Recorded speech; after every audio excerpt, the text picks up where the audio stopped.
Light weight బంగారు diamond ఆభరణాలు, వందల రకాల డిజైన్స్ ఏవైనా ధర మాత్రం ఒక్కటే. ఒకవైపు పత్రికా రంగం, మరోవైపు సినీ రంగంలో తనదైన ముద్ర వేసుకున్న మీసాల రామ్.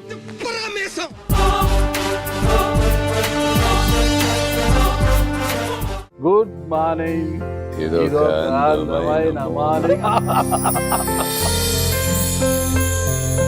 కొంచెం రాసి క్రియేటివ్గా ఏదైనా చేస్తే డబ్బులు వస్తాయన్న నమ్మకంతో 20 ఏళ్ల వయసులో అడ్వర్టైజింగ్ ఏజెన్సీ మొదలుపెట్టి. రాయడం అనేది కూడా ఒక కళ సార్. అది కళ ఎలా అబ్బింది మీకు అసలు? అవసరం అన్నీ నేర్పిస్తారు. కాంగ్రెస్ పార్టీకి రాజీవ్ గాంధీ కూడా యాడ్ చేశారు. అదృష్టం అన్న. నాకు అన్నయ్య గారికి ఇందిరాగాంధీ గారు ఇంటికి పిలిచినప్పుడు అన్నం కూడా వడ్డించారు. She was prime minister. మీ వదిన గారు తారాదేవి గారు, రాజీవ్ గాంధీ గారికి మా అన్నయ్య అంటే చాలా ఇష్టం అన్న. అన్నయ్యకి తారాదేవికి పెళ్లి చూపులు అరేంజ్ చేసింది ఆయన వల్ల వీళ్ళిద్దరూ పెళ్లి చేస్తున్నారు. మీరు ఎక్కడ వివాహం చేసుకున్నారు సార్? మాది పారిపోయి చేసుకున్నది. నాకున్న కోరిక ఒకటే అన్న, మా అమ్మని బాగా చూసుకునే భార్య కావాలి. అది నా పిచ్చి. అంటే అమ్మ పేరు వచ్చిన ప్రతిసారి మీ ముఖ కవలికలు మారిపోతున్నాయి, మీ కళ్ళు చెమరుస్తున్నాయి సార్. మా అమ్మ లేకపోతే నేను బతకలేను అని నేను అనుకున్నా అన్న. నాకు అలా అనిపించింది అన్న. నేను అమ్మని ప్రేమించలేదన్నా, అది నా స్వార్థం. నాకు మా అమ్మ కావాలి. నేను మా అమ్మని ఎంత బాగా చూసుకున్నానంటే మా అమ్మని తలుచుకున్నప్పుడల్లా ఆనందం వేస్తుంది, నాకు బాధే వేయదు. రాజశేఖర రెడ్డి గారు మీ ఇంటికి కూడా వచ్చేవారంటారు సార్? చాలా ఇష్టం. అమ్మగారు వేసే వేడి వేడి దోశలు అంటే చాలా ఇష్టం. చాలా ఇష్టం అన్న. రాజశేఖర్ అన్న ఎంత దగ్గరంటే ఒక బ్రదరే అన్న. వయసు అన్న చనిపోయినప్పుడు జగన్ అన్న ఆడ కూర్చున్నాడు ఒక కుర్చీలో. లేచి వచ్చి 2 చేతులు పట్టుకొని నిలబడినాడు అన్న. కాసేపు ఒకే మాట అన్నాడు, కాళ్ళకి చెప్పులు లేకపోయినా పర్వాలే, నాయన అనుకున్నదల్లా చేయాలి చూడు. రోజులాగే తెల్లారింది, వేకు ఉంది, వెలుగుంది, మీరు లేవంటారేంటి రాజు. రాజశేఖర రెడ్డి గారిని ప్రేమించిన వాళ్ళు 1 కోటి మంది ఉంటారన్న, ఇంకా ఎక్కువ మంది ఉంటారు. చాలా ఎక్కువ ప్రేమించిన వాళ్ళు ఒక విజయం ఉంటుంది. ఆమె నన్ను అడిగిన ఒకే ఒక్క ప్రశ్న, రామ్, ఇంతమంది మీ అన్న చనిపోయినాడని ప్రాణాలు పోగొట్టుకున్నారు, వాళ్ళందరూ ప్రేమించే కదా, మరి నేనెందుకు ఇంకా బతికున్నాను అంటే నా ప్రేమ అంత గొప్పది కాదా? ఎక్స్ట్రాడినరీ ఫ్యామిలీ అన్న. ఆ ఫ్యామిలీని మరి ఫ్యాక్షన్ ఫ్యామిలీ అది ఇది అనేసి మొత్తం. ఏం ఫ్యాక్షన్ అన్న, గుండెకు వస్తే ప్రేమ రాలుతుందన్న. అదన్నా రాయలసీమ. రాస్తే అలాంటి ఒక కథ రాయాలా? బైరెడ్డి రాజశేఖర రెడ్డి గారు ఒకసారి మీ కారు తీసుకెళ్ళి మళ్ళీ తెచ్చిచ్చినప్పుడు ఆ కారుకి అంత రక్తపు మరకలు ఉన్నాయంట కదా సార్? ఏమవుతావు సార్, కర్నూలు రాజకీయాలు ఏదో కొట్టుకున్నారు. తాతగారి పేరు నిలబెడుతున్నాడు సార్ మనోడు బైరెడ్డి సిద్ధార్థ రెడ్డి. బాగున్నాడు పిల్లోడు, చాలా సంతోషం వేస్తాడు. ఈరోజు జగన్ గారి వెంట ఎందుకు లేరు? హనుమంతునితో విభేదించి బయటకు వెళ్ళిపోయారు. ఆయన తోక నా తోక అంటే పొడుగు. ఆయనకి రాజశేఖర్ రెడ్డి బొమ్మ పక్కన నా బొమ్మ ఉండాలి. ఆయన ఆకలంతా అది. ఆ కంచు కంఠానికి ఎందరో అభిమానులు, ఆ చేతి రాతకు మరెందరో ముగ్ధులు. తనదైన శైలిలో 2 రంగాలలో రాణించిన సవ్యసాచి అతను. ఒకవైపు పత్రికా రంగం, మరోవైపు సినీ రంగంలో తనదైన ముద్ర వేసుకున్న మీసాల రామ్ అతనే అందరూ ముద్దుగా పిలుచుకునే ప్రియదర్శిని రామ్, సాక్షి రామ్. ఆయన అసలు పేరు ఒకటి ఉంది. అసలు పేరు ఇంటర్వ్యూలో ఆయన అడిగి మనం తెలుసుకుంటాం. ప్రస్తుతం మనతో ఉన్నారు ఆయన. అదే మీరందరూ ముద్దుగా పిలుచుకునే ప్రియదర్శిని రామ్, సాక్షి రామ్. మాట్లాడదామా? ఓకే, నమస్తే సార్. అబ్బాయి మాట్లాడతావు అబ్బా నువ్వు. సార్ సార్ ఎంత ప్రేమగా మాట్లాడతావు. సార్ నిజంగా ఉన్న ప్రేమ సార్ అది. చాలా సంతోషం. ఎందుకంటే గుడ్ మార్నింగ్, మార్నింగ్ అనేది మీ వాయిస్తో వచ్చింది. అలాంటి అంటే ఒక క్రియేటివ్ పర్సన్ అయిన మిమ్మల్ని ఇంటర్వ్యూ చేసే అవకాశం అనేది నాకు రావడం అనేది నిజంగా నాకు ఇదొక అందమైన గుడ్ మార్నింగ్ సార్. అది అందమైన మార్నింగ్ అది నిజంగా. నమస్తే సార్. అసలు మీ సుమన్ అన్నకి, మీకు, మీ వీక్షకులకు pure love. Thank you sir. Thank you. 100% love. Okay sir. Sir మన ఇంటర్వ్యూలోకి వెళ్ళే ముందుగా ప్రియదర్శిని రామ్ తర్వాత సాక్షి రామ్ ఈ రెండిటి కన్నా ముందు మీ తల్లిదండ్రులు పెట్టిన పేరు ఒకటి ఉంది సార్ మీకు. ఆ పూర్తి పేరు, కుటుంబ నేపథ్యం ఆల్రెడీ ఇంతకుముందు వేరే ఛానల్లో మీరు చెప్పి ఉంటారు. కానీ మా సుమన్ టీవీ వీక్షకుల కోసము, నాగరాజు కోసము మీరు ఒక్కసారి రివీల్ చేయాలి సార్. మా అమ్మగారి తండ్రి గారి పేరు రామరెడ్డి, ఆయన ఎడ్యుకేషనలిస్ట్ సార్, తెనాలి. మా నాన్నగారి తండ్రి పేరు లక్ష్మీరెడ్డి. ఓకే. మా ఇంటి పేరు పత్తి. మేము పత్తి. ఓకే. సో మేము బెళ్ళారి ఏరియా నుంచి మా తాత ముత్తాతల దగ్గర నుంచి మెల్లగా అనంతపురం వచ్చి సెటిల్ అయినారు సార్. వాడు వచ్చింది అనంతపురం సార్, గుత్తి దగ్గర పాత కొత్త చెరువు అని. Okay sir. అక్కడ సెటిల్ అయినారు. పక్కనే సార్, మాది గుత్తి సార్. గుత్తిలో సెటిల్ అయినారు సార్. మా తాత గుర్రం మీద తిరిగి, సార్ లక్ష్మీరెడ్డి గారు సార్, గుర్రం మీద తిరిగి ఉన్న ఆస్తి అంతా పంచిపెట్టినాడు. ఓకే. ఎందుకు పంచిపెట్టినాడో మాకు తెలియదు కానీ పంచిపెట్టినాడు. పేదలకే పంచిపెట్టాడు సార్. ఏమో ఎవరెవరికి పంచిపెట్టినాడో తెలియదు. అంతే ఉంటది గుణం, అదే మంచి మనిషి. Okay sir. లక్ష్మీరెడ్డి గారు అట్లా పెట్టినారు. ఆయన భార్య సాయమ్మ రెడ్డి అని పెట్టుకోలే, ఆమె ఎందుకో ఇష్టం. నాయనమ్మ గారు. నాయనమ్మ గారు. ఆవిడ 4 కొడుకుల్ని 2 కూతుర్ని తీసుకొని అనంతపురం వచ్చా సార్. కాసిన దుడ్లుండే మూట కట్టుకొని వచ్చినారు. భూమి ఒక 30 ఎకరాలు ఎంతో ఉండిందాడ రాయలసీమలో. అది కూడా గుత్తి దగ్గర ఎకరం ఆ రోజుల్లో ఎంత ఉంటుంది అన్న, 100 రూపాయలు. అంతే సార్, అంతే సార్. ఇప్పుడు కూడా 1,00,000 రూపాయలు దొరికిపోతుంది. Okay sir. సో విలువలేని భూమిని, రాళ్లున్న భూమిని కొట్టి సాయమ్మ కొడుకులు మా నాన్నగారు హనుమంతరెడ్డి సార్, వీళ్ళందరూ ఆ భూమిని సేద్యానికి సరిపోయేటట్టు చేసుకున్నారు. ఓకే. ఎన్నో ఎకరాలు, 1000 ఎకరాల పైన భూమి ఉన్న ఆసామి భార్య పిల్లలతో పాటు వచ్చి మళ్ళీ సేద్యానికి పనికిరాని భూమిని సేద్యానికి పనికొచ్చేలా చేసుకుని డబుల్ బ్యారెల్ గన్ను పట్టుకొని పని చేయించుకుందమ్మా. గొడవలు ఉండినాయి ఆడ. మీకు తెలియందే ఉంది నా అనంతపురం. అంటే మీరు అక్కడికి మైగ్రేటెడ్, అంటే వలస వచ్చారు. అందుకని మీకు ఎవరితో గొడవలు? ఆ భూమి కోసం ఉండే గొడవలు. ఓకే. భూమి కొనుగోలు చేశారు కదా మీరు? ఆ భూమి మాదే. మీదే? అదే కొనుగోలు చేశారు, మీదే. అదే మీకు వచ్చింది. అయ్యో గొడవలు ఉండి, అక్కడి నుంచి వచ్చిన గొడవలు, ఇక్కడి నుంచి వచ్చిన గొడవలు. సాయమ్మ ఒక మహిళ అయి ఉండి ఆమె గన్ను పట్టుకొని సేద్యం చేసి వీళ్ళందరినీ సాకింది. సో మా నాన్నకి అటు లక్ష్మీరెడ్డి గారికి కూడా ఏదైనా చేయాలి, ఇటు చిర్రా రామిరెడ్డి గారికి కూడా ఏదో ఒకటి చేయాలి. అడంతా పత్తి ఎక్కువ. అవును సార్. బ్లాక్ సాయిల్ కదా. అవును సార్. ఇంటి పేరు కూడా పత్తి. ఓకే. గుంటూరు వాళ్ళు వచ్చి అటువైపు ఎక్కువ పత్తి సాగు చేస్తున్నారు. అవును సార్. అట్లా నా పూర్తి పేరు పత్తి Lakshmi Ram Reddy. Ram Reddy sir? Ramireddy sir? Ram. Okay. పత్తి లక్ష్మీ రామ్ రెడ్డి, ఇది పూర్తి పేరు. ఈ పేరు కిందే ఇంత కథ ఉందంటే. కానీ ఒక్కటి క్లియర్ చేయలేదు సార్ నాకు. నానమ్మ ఎందుకు గన్ను పట్టుకున్నారా? ఆ భూమి కథ ఏంటి అసలు? నాకు కూడా అంతగా తెలియదన్నా, తెలుసు చెప్పారు కాబట్టి. ఆ రోజున గన్ను ఒక మహిళ అందులోను, అంటే మరి గన్ను పట్టుకుంటే అంత భూమికి ఆసామి అయితే గొడవలు అయితే ఉంటాయి కదా. ఓకే. మరి ఇంట్లో గన్ను ఉండకుండా ఎట్లుంటాయి? గన్ను ఇంట్లో ఉండొచ్చు సార్, కానీ చేతుల్లో తప్పదు కదా, కాపాడుకోవాలిగా కుటుంబాన్ని. ఆడామని మించిన శక్తి ఏది ఉందన్న? మనము శక్తి అనేదే మనకి దేవత కదా. శక్తి సార్, అదే సాయమ్మ. Okay sir. శక్తి పీఠాలు ఉన్నాయి కదా సాయమ్మ గారు ఒక శక్తి. నానమ్మ గారు. ఓకే. నానమ్మ గారు నీ వల్ల ఇవాళ నేను మా నాయనమ్మని తలుచుకున్నా. అది నా అదృష్టం. మీ నాన్నమ్మ గురించి మాకు తెలిసింది. అందులో మా పక్క ఊరే సార్ పాతకొచ్చారు. మాకంతా 10 కిలోమీటర్ 15 కిలోమీటర్లు సార్. పేరు కూడా గమ్మత్తు కూడా పాతకొచ్చారు. అవును సార్, పాతకొత్త చెరువు. అక్కడ చెరువు ఉంటుంది సార్, చెరువు కూడా ఉంటుంది. నేను అక్కడ పోయినా సార్. పోయి మా నాయన్ని ప్రసవించిన మంచం ఉంది ఆడ. బల్ల మంచం అని ఆ రోజుల్లో మంచాలు ఉండే కదా. బల్ల, ఆ బల్ల కూడా ఇంకా ఆడనే ఉంది ఇంట్లో పాతకొచ్చారులో సార్. ఇప్పటికి ఎప్పుడైనా వెళ్తుంటారా? వెళ్తా. దేవిరెడ్డి అని నాయన, మా మేనత్త కొడుకు ఆయన ఉంటాడు. అలా సరే. నానమ్మ అక్కడ ఉన్నారు, ల్యాండ్స్ అనుకున్నారు. తర్వాత మీరు ఎక్కడికి వచ్చేసారు సార్? మా నాన్నగారు బాగా చదువుకొని గిండిలో ఇంజనీరింగ్ చేశారు. మా ఇంట్లో బాగా చదువుకుంది మా నాన్నగారు. ఆయన చదువుకొని తమ్ముళ్ళందరినీ చదివించినాడు. ఓకే. ఒక తమ్ముడు భీమిరెడ్డి చదువుకోలే. సో ఆ భూమి అంతా భీమిరెడ్డికి రాసేసినారు, 3 అన్నదమ్ములు. ఓకే. సో దట్ ఆయన పాతకొచ్చూరులో ఉండే భూమి ఉన్నారు సార్. ఆయన కూడా లేరు ఇప్పుడు. వాళ్ళ పిల్లలు పిల్లలు. సో అది కథ. సో మా నాయన గిండికి పోయినాడు. తాతగారు ఆస్తి మీకేం రాలేదు? ఏం రాలేదు. మాకు అసలు ఏం ఆస్తి రాలేదు. కజిన్స్ కి వెళ్ళిపోయిందంట. ఏమీ రాలేదు మాకు అసలు. ఎక్కడి నుంచి ఏ ఆస్తి రాలేదు. మా అమ్మగారు కూడా తనకు వచ్చిన భూమి అంటే పెట్టుబడి వస్తుంది కదా పెళ్ళప్పుడు, ఆ భూమిని తన తమ్ముడికి ఇచ్చుకుంది. వాడు సరిగ్గా చదువుకోలేదు, శాంతారాంకి. ఒక్కటే ఆస్తి. తల్లిదండ్రులు ఇచ్చిన ఒక గొప్ప జన్మ, అదొక్కటే ఆస్తి. అంతే అంతే కదా సార్? అంతే. దాంతోనే మనం అద్భుతమైన ఆస్తి అంతే కదా సార్? మనందరికీ.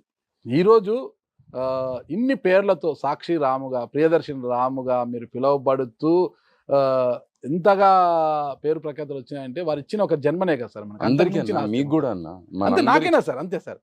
నాగరాజు ఈరోజు ఎవరైనా తల్లిదండ్రుల్ని సరిగ్గా చూసుకోవట్లేదంటే సార్ మనకి ఆస్తి మీద గౌరవం లేనట్టే.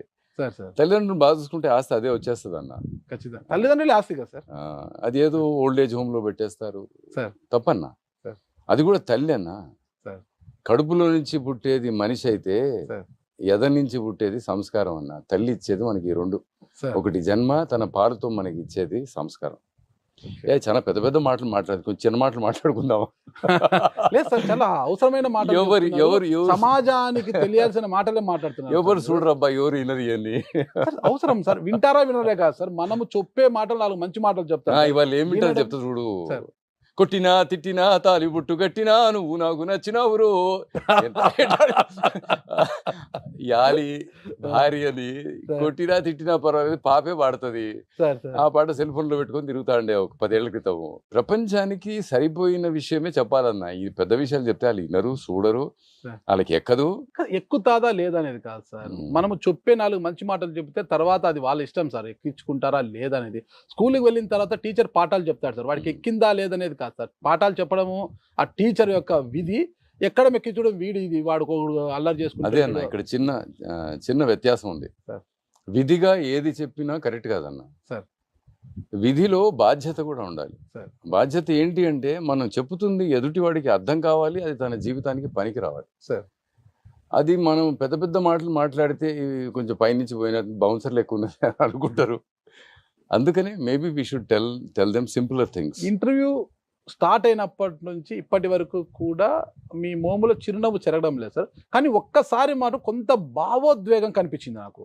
అమ్మ గురించి వచ్చినప్పుడు మాత్రము ఆ కళ్ళల్లో తెలియని బాధ, ఒక దుఃఖము అన్నీ నాకు కనిపించాయి సార్. అసలు అమ్మ అంటేనే రామ్ సార్కి అసలు ఇంకా విపరీత, అమ్మ అంటే ఎవరికైనా ప్రేమ సార్, అమ్మని ప్రేమించాలి, ప్రతి ఒక్కరు అమ్మని ప్రేమించాలి.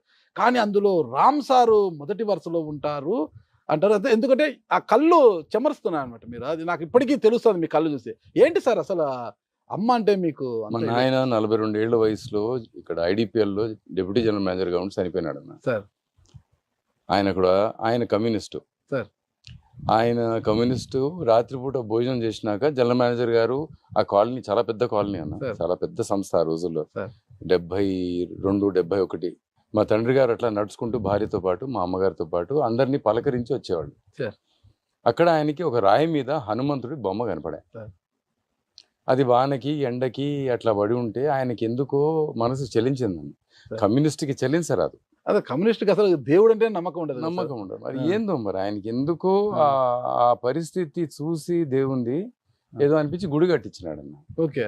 ఆయన ఏం పెద్ద ఆస్తిపరుడు కాడు, కష్టపడి ఆయనకు వచ్చిన జీతంలో మిగుల్చుకున్న డబ్బులు అప్పుడున్న 2 అంబాసిడర్ కార్లు అమ్మేసి ఆ డబ్బుతో ఆ గుడికి కావాల్సినంత డబ్బు సమకూర్చి ఒక సావనీరేసి దాంట్లో అడ్వర్టైజ్మెంట్ నుంచి వచ్చిన డబ్బులతో ఎట్లాగైతేనే గుడి కట్టినారన్న. ఆ గుడి కట్టి దాని ఓపెనింగ్ 73 మేలో జరిగిందన్న.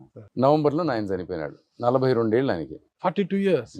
చాలా చిన్నవారు. ఇక నాకు 14 ఏళ్ళు, మా అన్నగారికి 17 ఏళ్ళు.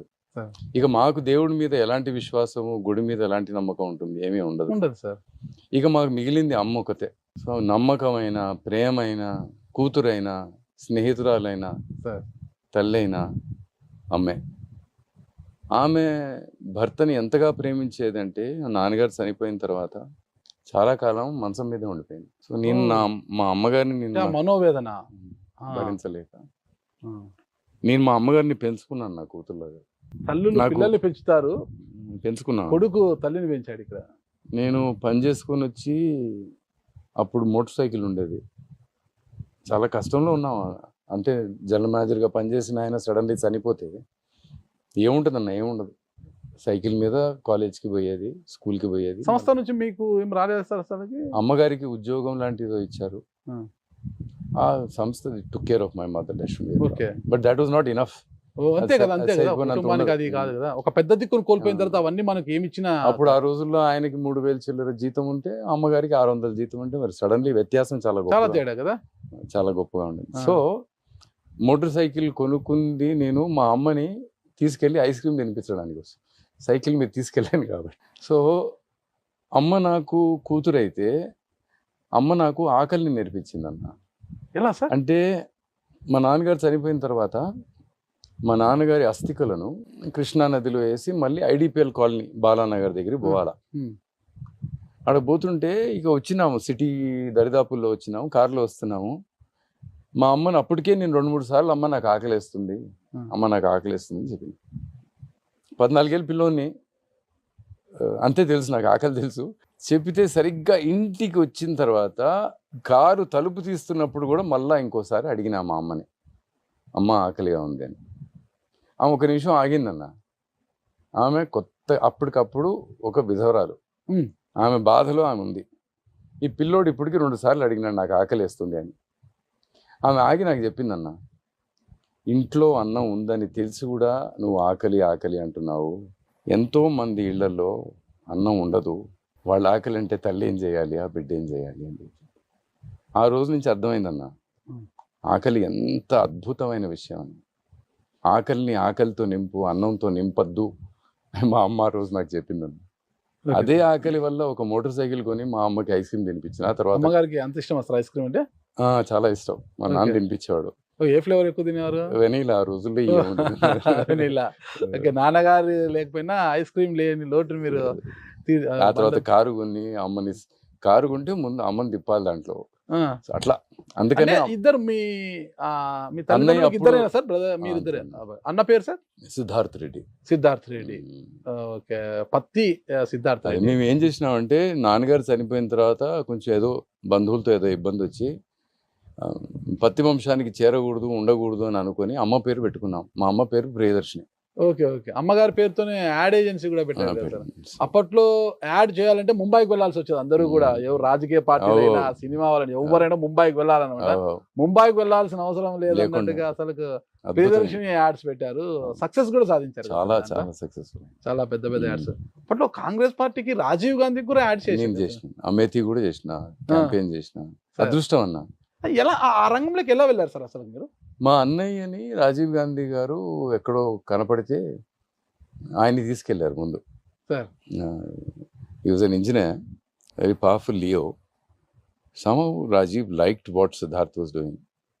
అలా he got in touch, and after that, because he was there, I was doing work and he called me. That's it. Gandhi కుటుంబంతో పరిచయం ఏర్పడడానికి అదే కారణం? అదే కారణం, అంతే, వేరే కారణం లేదు. నాకు బాగా గుర్తున్నా ఎంత క్లోజ్ అయిపోయామంటే నాకు అన్నయ్య గారికి ఇందిరాగాంధీ గారు ఇంటికి పిలిచినప్పుడు అన్నం కూడా వడ్డించేవారు. She was prime minister. Okay, కానీ షీ వాజ్ సో లవ్లీ అన్న. ఎంత అద్భుతమైన లెసన్స్ ఈ లైఫ్లో. ఓకే, మనం ఏమైనా కూడా అన్నం వడ్డించడం ఏంటనా. నేను రాజశేఖర్ రెడ్డి గారి శ్రీమతి గారు విజయలక్ష్మి గారు కూడా ఇంటికి వెళ్తే తను వడ్డించాల్సిందే. జగన్ గారి భార్య భారతి గారు తను వడ్డిస్తారు. అంటే ఎక్కడో ఎవరినో ఒక ఆత్మీయుణ్ణి డైనింగ్ టేబుల్ దాకా పిలిచాము అంటే ఇక ఆయన్ని సత్కరించాలో ఆవిడ్ని గౌరవించాలో అని వాళ్ళకి తెలుసు. ఎక్స్ట్రాడినరీ పీపుల్ అని. ఇవన్నీ కూడా నేను అటు గాంధీ కుటుంబంలో చూశాను. మళ్ళీ నేను అదే ప్రవర్తన మళ్ళీ వైఎస్ఆర్ కుటుంబం. చాలా చాలా అదృష్టం అనిపించింది. గాంధీ కుటుంబానికి దగ్గర కావడానికి మీ అన్న సిద్ధార్థ్ రెడ్డి. మరి మీ వదిన గారు తారాదేవి గారు సార్?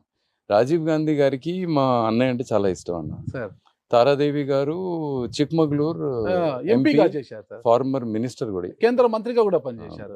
పివి నరసింహారావు క్యాబినెట్ లో హెల్త్ మినిస్టర్. ఇందిరాగాంధీ గారు అప్పుడు చిక్మగళూరు, మెదకు, రాయ్బరేలీ 3 చోట్ల నుంచి కంటెస్ట్ చేశారు. రాయ్బరేలీ ఓడిపోయారు. రాయ్బరేలీ ఓడిపోయారు, మెదక్ ఉంచుకున్నారు, చిక్మగళూరు మళ్ళీ మా వదిన గారికి ఇచ్చేసారు. ఓకే, సో ఇందిరాగాంధీ గారు మా ఇంట్లో ఉన్నారు అప్పుడు ఆ సమయంలో. అది అందుకనే తారాదేవిని చూసిన రాజీవ్ గాంధీ గారు అన్నయ్యకి తారాదేవికి పెళ్లి చూపులు అరేంజ్ చేసింది ఆయన వల్ల వీళ్ళిద్దరూ పెళ్లి చేసుకున్నారు. అవునా సార్? లేకపోతే అసలు లవ్ మ్యారేజ్ కాదు సార్ అది? ఎక్కడ సిద్ధార్థ్ రెడ్డి అదే సార్. అరేంజ్ ఓకే, అదే చిక్మంగళూరు ఎక్కడ ఇది సార్? రాజీవ్ గాంధీ గారు చేసిన పెళ్లి. అంటే ఎలా ఈక్వేషన్ వచ్చింది అసలు? ఏమో. రాజీవ్ గారి గారిని ఎలా వచ్చింది ఆలోచన అసలుకి? వీళ్ళు పెళ్లి చేయాలి సిద్ధార్థ్ రెడ్డికి అనుకున్నాడు. సిద్ధార్థ్ చేయొచ్చు, ఆవిడ ఎంపీ ఎక్కడో చిక్మంగళూరు. అంటే ఆమెకు కూడా పెళ్లి కాలే అప్పటికి. ఆ, మంచి మనిషి, ఆ, ఆయన మంచోడు, సార్. డబ్బు ఆశ లేని వాళ్ళు, ఆ, పని మీద ఉంటది ధ్యాస, సార్. వీళ్ళు ఇట్లాగే ఉండిపోతారని అనుకున్నాడు. ఏమో మరి చేసినాడు. మొత్తం మీద సార్. SM అన్నగారు ఎక్కడ ఉన్నారు సార్? SM కృష్ణ అన్ని అరేంజ్మెంట్స్ ఆయనే చేశాడు. ఆస్కర్ ఫెర్నాండెస్ ఆ, బెంగళూరులో పెళ్ళయింది, ప్యాలెస్ లో పెళ్ళయింది. చాలా సార్. అద్భుతంగా ఉండింది, చాలా అందంగా ఉండింది. అవునా? అన్నయ్య గారు చనిపోయారు అన్న 2 ఏళ్ల క్రితం, సడన్ గా చనిపోయారు. వదిన గారితో మీకు కాంటాక్ట్? చాలా మంచి రిలేషన్షిప్స్, తల్లితో వారికి- సమానం. ఓ yes sir, సంతోషం. వారికి ఎంతమంది సంతానం సార్? పిల్లలు లేరన్న, నా పిల్లలే వాళ్ళ పిల్లలు. మీ పిల్లలే వాళ్ళ పిల్లలు. మ్మ్. వాళ్ళ పెద్దమ్మను కూడా అమ్మలా చూసుకున్నారు. అలాగే మీరు ఎక్కడ వివాహం చేసుకున్నారు సార్? మాది పారిపోయి చేసుకున్నాం. మీ నోటితో ఉంటే బాగుంటుందని అడిగాను సార్. ఓ మా మా అమ్మ అంటే నాకు చాలా ఇష్టం కదా. సార్. ఎవరైనా ఒక భార్యను ఎంచుకునేటప్పుడు అమ్మాయి బాగుండాలి, సార్. అందంగా ఉండాలి, ఏదో ఆవిడలో ఏదో మనకు ఉన్న కోరికలు ఏవో ఉంటాయి కదా, ఈ సరిపడేటట్టు ఉండాలి అమ్మాయి అనుకుంటారు. నాకున్న కోరిక ఒకటే అన్న, సార్. మా అమ్మని బాగా చూసుకునే భార్య కావాలి. Correct correct. అది నా పిచ్చి. అలా ఠాకూర్ శారదా సింగ్ చౌహాన్ని ఒకరోజు చూసినా అన్న, తల ఉంచుకొని పొడుగాటి జడ, సార్. మేలిమి ఛాయ, అందంగా ఉంది. సార్. ఇది చూస్తే చాలా గుణవంతురాల్లా కనపడింది. సార్.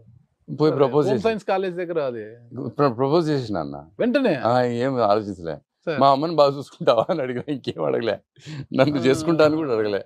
సార్ తప్పుగా అనుకోద్దండి ఇలా అడుగుతున్నా. అడగండి ఆ సార్. రోజు ధైర్యంగా ఆమెను వెళ్ళి ప్రపోజ్ చేయడానికి మీకున్న స్థాయి ఏంటి సార్ ఆ రోజు? నేను నిజాం కాలేజ్లో చదువుకున్నా, అప్పటికి అడ్వర్టైజింగ్ స్టార్ట్ చేశా. Sir. I was very strong. Okay. కాలేజ్లో also I was a very strong person. Okay. నాకు ఎంతో మంది స్నేహితులు ఉన్నారు, స్నేహితురాళ్ళు ఉన్నారు. ఆ రోజుల్లో culture was pop, very popular in Hyderabad. Sir అప్పట్లోనే? అవి చాలా popular. Sir sir. And Nizam college crowd కూడా అట్లా ఉండేది, వెరీ ప్రోగ్రెసివ్ క్రౌడ్. ఆడపిల్లతో స్నేహం చేయడం అన్నది తప్పుగాను అది అనుకునే వాళ్ళకు కూడా కాదు. సార్. మా తల్లిగారు కూడా ఎప్పుడు అడ్డు చెప్పేవారు కాదు. వాళ్ళందరూ స్నేహితులుగా ఎప్పుడు కూడా స్నేహితులుగానే ఉన్నారు. సార్. సో ఒక అమ్మాయితో పోయి మాట్లాడటం లేకపోతే పలకరించడం అన్నది అది పెద్ద విషయం కాదు. చెల్లెళ్ళు లేరా మన ఇంట్లో? అంతే సార్. ఆడపిల్లలతో మాట్లాడమా? తల్లితో మాట్లాడతాం, పిన్నితో మాట్లాడతాం, అత్త కూతురుతో మాట్లాడతాం, చెల్లెలతో మాట్లాడతాం, కజిన్స్తో మాట్లాడతాం. అట్లాగే వాళ్ళు కానీ కూడా. మన వాళ్ళని చూసిన కళ్ళు బయట మహిళల్ని ఆ విధంగా చూడలేరు కదా సార్ ఇప్పుడు? ఎందుకు చూడలేరు? అంటే మన ఇంట్లో ఉన్న వాళ్ళు అంటే తల్లిగా ఒక- చెల్లిగా చూసిన కళ్ళు బయట మహిళ కనిపించగానే ఆ కళ్ళు వేరేలా చూస్తాయి కదా సార్? అన్న అసలు మగవాడు ఆడపిల్ల కళ్ళల్లో చూసి మాట్లాడటం మానేశాడన్న, ఎద చూసి మాట్లాడతాడు. ఎందుకు సార్ అలా? ఎప్పుడైతే అదే మన ఆడపిల్లలకి మనం నేర్పించాల్సిందన్న. Hmm. There is something called a good touch and a bad touch. Okay. Similarly there is a good look and a bad look. ఆ మనిషి ఏం మాట్లాడుతున్నాడు, ఎక్కడ చూస్తున్నాడు అన్నది మనం మన ఆడపిల్లలు మన పిల్లలకి తెలియాలన్న. ఇప్పుడే పాడైపోయిందన్న, అప్పుడు చాలా బాగుండేది. It was never so complicated అన్న. ఇప్పుడు అలాంటి కల్చర్ రావడానికి కారణం ఏమంటారు? ఎక్కడ లోపం అంటారు? పెంపకంలోనా లేదంటే వాళ్ళు తిరిగే ఎక్స్పోజర్ అన్న, ఆ- ఎక్స్పోజర్ అన్న. వాడు చూస్తున్న ప్రపంచం అలా ఉందన్న. ఓకే. ఇప్పుడు మన సినిమా హీరో గారు ఒక అమ్మాయిని వెంటబడి గొడవ చేసి అల్లరి చేసి చివరికి ఆ అమ్మాయిని గెలుస్తాడన్న. కరెక్ట్. తప్పట్లా, ఆయన విలన్ కదా ఒకప్పుడు ఆ సినిమాల్లో. మేము ప్రేమించినప్పుడు వాళ్ళందరూ విలన్లు, ఇప్పుడు వాళ్ళు హీరోలు అయితే మన చుట్టూ ఉన్న ప్రపంచం అట్లా ఉండలే. ఏం చేసేది చేయగలేం. ఆ పిల్లోంది తప్పెట్లయితుంది అన్న, ఆ తల్లిదండ్రులు తప్పెట్లయితుంది. వానికి రోజు ఫీడింగ్ ఇచ్చేదే మనం ఇయే విషయాలు. ఆడపిల్ల అంటే ఒక అందమైన వస్తువు. పెళ్లి చేసుకున్న తర్వాత చాలా గుణవంతురాలు, చాలా శీలవంతురాలు, చాలా మంచి మనిషి. అసలు ఇంట్లో ఎవరైనా వస్తే ఆమె వంటలన్నీ ఆమె చేస్తుంది, ఇల్లంతా తనే శుభ్రం చేసుకుంటుంది, పని మనిషి రాకపోయినా తనే చేసుకుంటుంది. ఇదంతా మగవాడు చేస్తున్న కుట్ర అన్న. ఓకే. ఆడపిల్ల ఎదగకుండా ఉండటానికి, ఆ ఇంట్లో అట్లా ఉండిపోవడానికి మగవాడు చేస్తున్న కుట్ర ఇది. అదేలా సార్ అది? అది రోజు చెప్తావు నీ భార్యకి, అబ్బా ఎంత బాగా ఉండవు, రేపు ఇది ఉండు అని అంటే ఆమె వంట ఆమె. అబ్బా ఎంత బాగా తుడిచావు ఇల్లు, రోజు నువ్వే అంటే ఆమె పని మనిషి. ఇదే కదన్నా, ఇంటి నుంచి బయటకు రాకూడదు ఆడపిల్ల. అది వారి పని కాదంటారు సార్? అన్న పెళ్లి చూపులకి ఇప్పుడు కూడా వచ్చినప్పుడు మీ అమ్మాయికి వంట వచ్చా, ఇల్లు బాగా తుడుస్తుందా, ఇల్లు బాగా చూసుకుంటే ఇయే కదా అడిగేది. ఏం చదువుకుంది, ఏం చేయాలనుకుంటుంది, తన ఆశయం ఏంటి, తను ఎంత గొప్ప గొప్ప వ్యక్తి కావాలనుకుంటుందని ఎవరైనా అడుగుతా ఉండారా అన్న? లే అన్న. So we are all looking at a girl as a product, as a commodity. మనం ఆ స్టేజ్కి పడిపోయాం. మీరు అడిగిన ప్రశ్నకి సమాధానం అది. అన్నిట్లాగే ఆడపిల్ల కూడా కమాడిటీ. ఒక్కటే ప్రశ్న సార్, అమ్మను అందరూ ప్రేమించాలి, మీరు అమితంగా ఎక్కువ ప్రేమించేవారు ఎందుకు? కారణం ఏంటి? అంత అమ్మను అంత ఎక్కువగా అంటే అమ్మను ప్రేమించే మనిషే కావాలని, అంటే అమ్మాయి అందము గుణగణాలు కాదు, మా అమ్మను ప్రేమించే అమ్మాయి నాకు భార్యగా రావాలి, జీవిత భాగస్వామిగా రావాలని కోరుకునేంతలా అమ్మని అంత ప్రేమించడానికి కారణం. నేను చాలా సింపుల్గా చెప్తా అన్న, ఇది తల్లి ఒకటే కాదు, అన్నదమ్ముల మధ్యలో, అక్క చెల్లెల మధ్యలో, అన్న చెల్లెల మధ్యలో, తండ్రి కొడుకుల మధ్యలో ఉండాల్సిన సంబంధం ఏంటో చెప్తా. We should be dependent. మనకి వాళ్ళ అవసరం ఉండాలన్న, అవసరం లేకపోతే రిలేషన్షిప్ ఉండదన్న. అంటే మైక్రోవేవ్లో పెట్టుకొని వేడి చేసుకుంటాం కాబట్టి మనకి వంట అక్కర్లేదు, ఒక రిలేషన్షిప్ గాన్. మెషిన్తో ఇల్లు క్లీన్ చేసుకోగలం కాబట్టి పని మనిషి అక్కర్లేదు, రిలేషన్షిప్ ఇస్ గాన్. భార్యకి భర్త అవసరం లేదు, భర్తకి భార్య అవసరం లేదు. ఫోన్లో ఏదైనా చెప్పితే ఇంటికి వచ్చేస్తుంది, అంటే బయటకు వెళ్ళి తెచ్చుకోవాల్సిన అవసరం కూడా లేదు. ఈ డిపెండెన్సీ ఏదైతే ఉంటుందో, ఒకరి మీద ఒకరు డిపెండ్ అయ్యే ఒక అందమైన భావం అయితే ఉందో, దానివల్లే రిలేషన్షిప్ వస్తుంది. ఇవాళ భార్యాభర్తలు దూరం అయిపోవడం, స్నేహితులు దూరం అయిపోవడం, బాయ్ ఫ్రెండ్లు గర్ల్ ఫ్రెండ్ దూరం అయిపోవడానికి, ఆమె లేకపోయినా నేను బతకగలను, ఈయన లేకపోయినా నేను బతకగలను ఒకరినొకరు అనుకోగలుగుతున్నారు కదా. నువ్వు లేకపోతే బతకలేను అన్నదే కదా ప్రేమ. Correct sir. మా అమ్మ లేకపోతే నేను బతకలేను అని నేను అనుకున్నా అన్న, నాకు అలా అనిపించింది అన్న. నేను అమ్మని ప్రేమించలేదన్నా, అది నా స్వార్థం, నాకు మా అమ్మ కావాలి. అందుకనే అమ్మ బతికుండాలి, అమ్మ బాగుండాలి అని కోరుకున్నది, నా స్వార్థం అన్న. నేనేం గొప్పని కాదు, నేను మా అమ్మని ప్రేమించలేదు. అమ్మ పేరు పైనే యాడ్ ఏజెన్సీ పెట్టారు, అంత ప్రేమగా చూసుకున్నారు. అంటే అమ్మ పేరు వచ్చిన ప్రతిసారి మీ ముఖ కవలికలు మారిపోతున్నాయి, మీ కళ్ళు చెమరుస్తున్నాయి సార్. నాకు అది అనమాట. నాకు ఏం బాధలేదు, నాకు ఆనందం. నేను మా అమ్మని ఎంత బాగా చూసుకున్నానంటే, మా అమ్మని తలుచుకున్నప్పుడల్లా ఆనందం వేస్తుంది, నాకు బాధే వేయదు. ఒక్కరే ప్రేమించారా అంతగా? అన్నయ్య కూడా ప్రేమించారా? అన్నయ్యకి అవకాశం లేకుండా ఆయన ఆడ ఇక్కడ తిరిగేదానికి సరిపోయా. నాకు మా తల్లి గారికి మంచి రిలేషన్షిప్. మీ స్టడీస్ అంతా ఎక్కడ జరిగాయి సార్? ఇక్కడే చేసుకున్నాను, హైదరాబాద్ లో. ఢిల్లీలో చదివాను, హైదరాబాద్ చదివాను. హైదరాబాద్ లో బిలాయి, ఢిల్లీ, హైదరాబాద్. Oh super. హైదరాబాద్ ఎంతవరకు చదివారు సార్? డిగ్రీ కంప్లీట్ చేశానన్న. డిగ్రీ నిజాం కాలేజ్ లో. ఏ గ్రూప్ సార్? చెప్పినా నువ్వు సైన్స్ చదివినాను కానీ కప్పని కోయలా. కప్పను కోయకుండా సైన్స్ సార్? అదే మ్యాథ్స్, ఫిజిక్స్, కెమిస్ట్రీ చేసినాం సార్. Okay BSc maths. మరి సైన్స్ అంటే మ్యాథ్స్ అనాలి సార్, మ్యాథ్స్ కాంబినేషన్. మ్యాథ్స్ చేసి కప్పని కోయలేదు సార్. కప్పలు తెచ్చినారు కానీ కోయలేదు సార్ మేము. మీ బీకామ్ లో మ్యాథ్స్ చేయలేదు, మా మ్యాథ్స్ లో మేము కప్పని కోయలేదు. బిఎస్సి చేసిన తర్వాత ఎంబీఏ సీట్ వచ్చింది కానీ బాంబేలో వచ్చింది. మఠం ప్రభంజన మూర్తి గారు అని చాలా పెద్ద ప్రొఫెషనల్, ఎన్సిబి నాథ్ గారు అని నాగార్జున ఫర్టిలైజర్స్ చైర్మన్, వాళ్ళకి ఫోన్ చేసి చెప్పారు వాళ్ళు, ఈ పిల్లోడు చాలా బ్రిలియంట్, వీడు రావటం లేదు, అడ్మిషన్ తీసుకోవటం లేదు. నేను పోయి వచ్చిన తర్వాత మా అమ్మగారిని అడిగితే పోతావా అని అడిగారు. ఆ కళ్ళల్లో పోవద్దు అని వినపడింది నాకు. సరేలే కళ్ళల్లో, సరేలే అమ్మ పోను అని చెప్పి ఉండిపోయినా.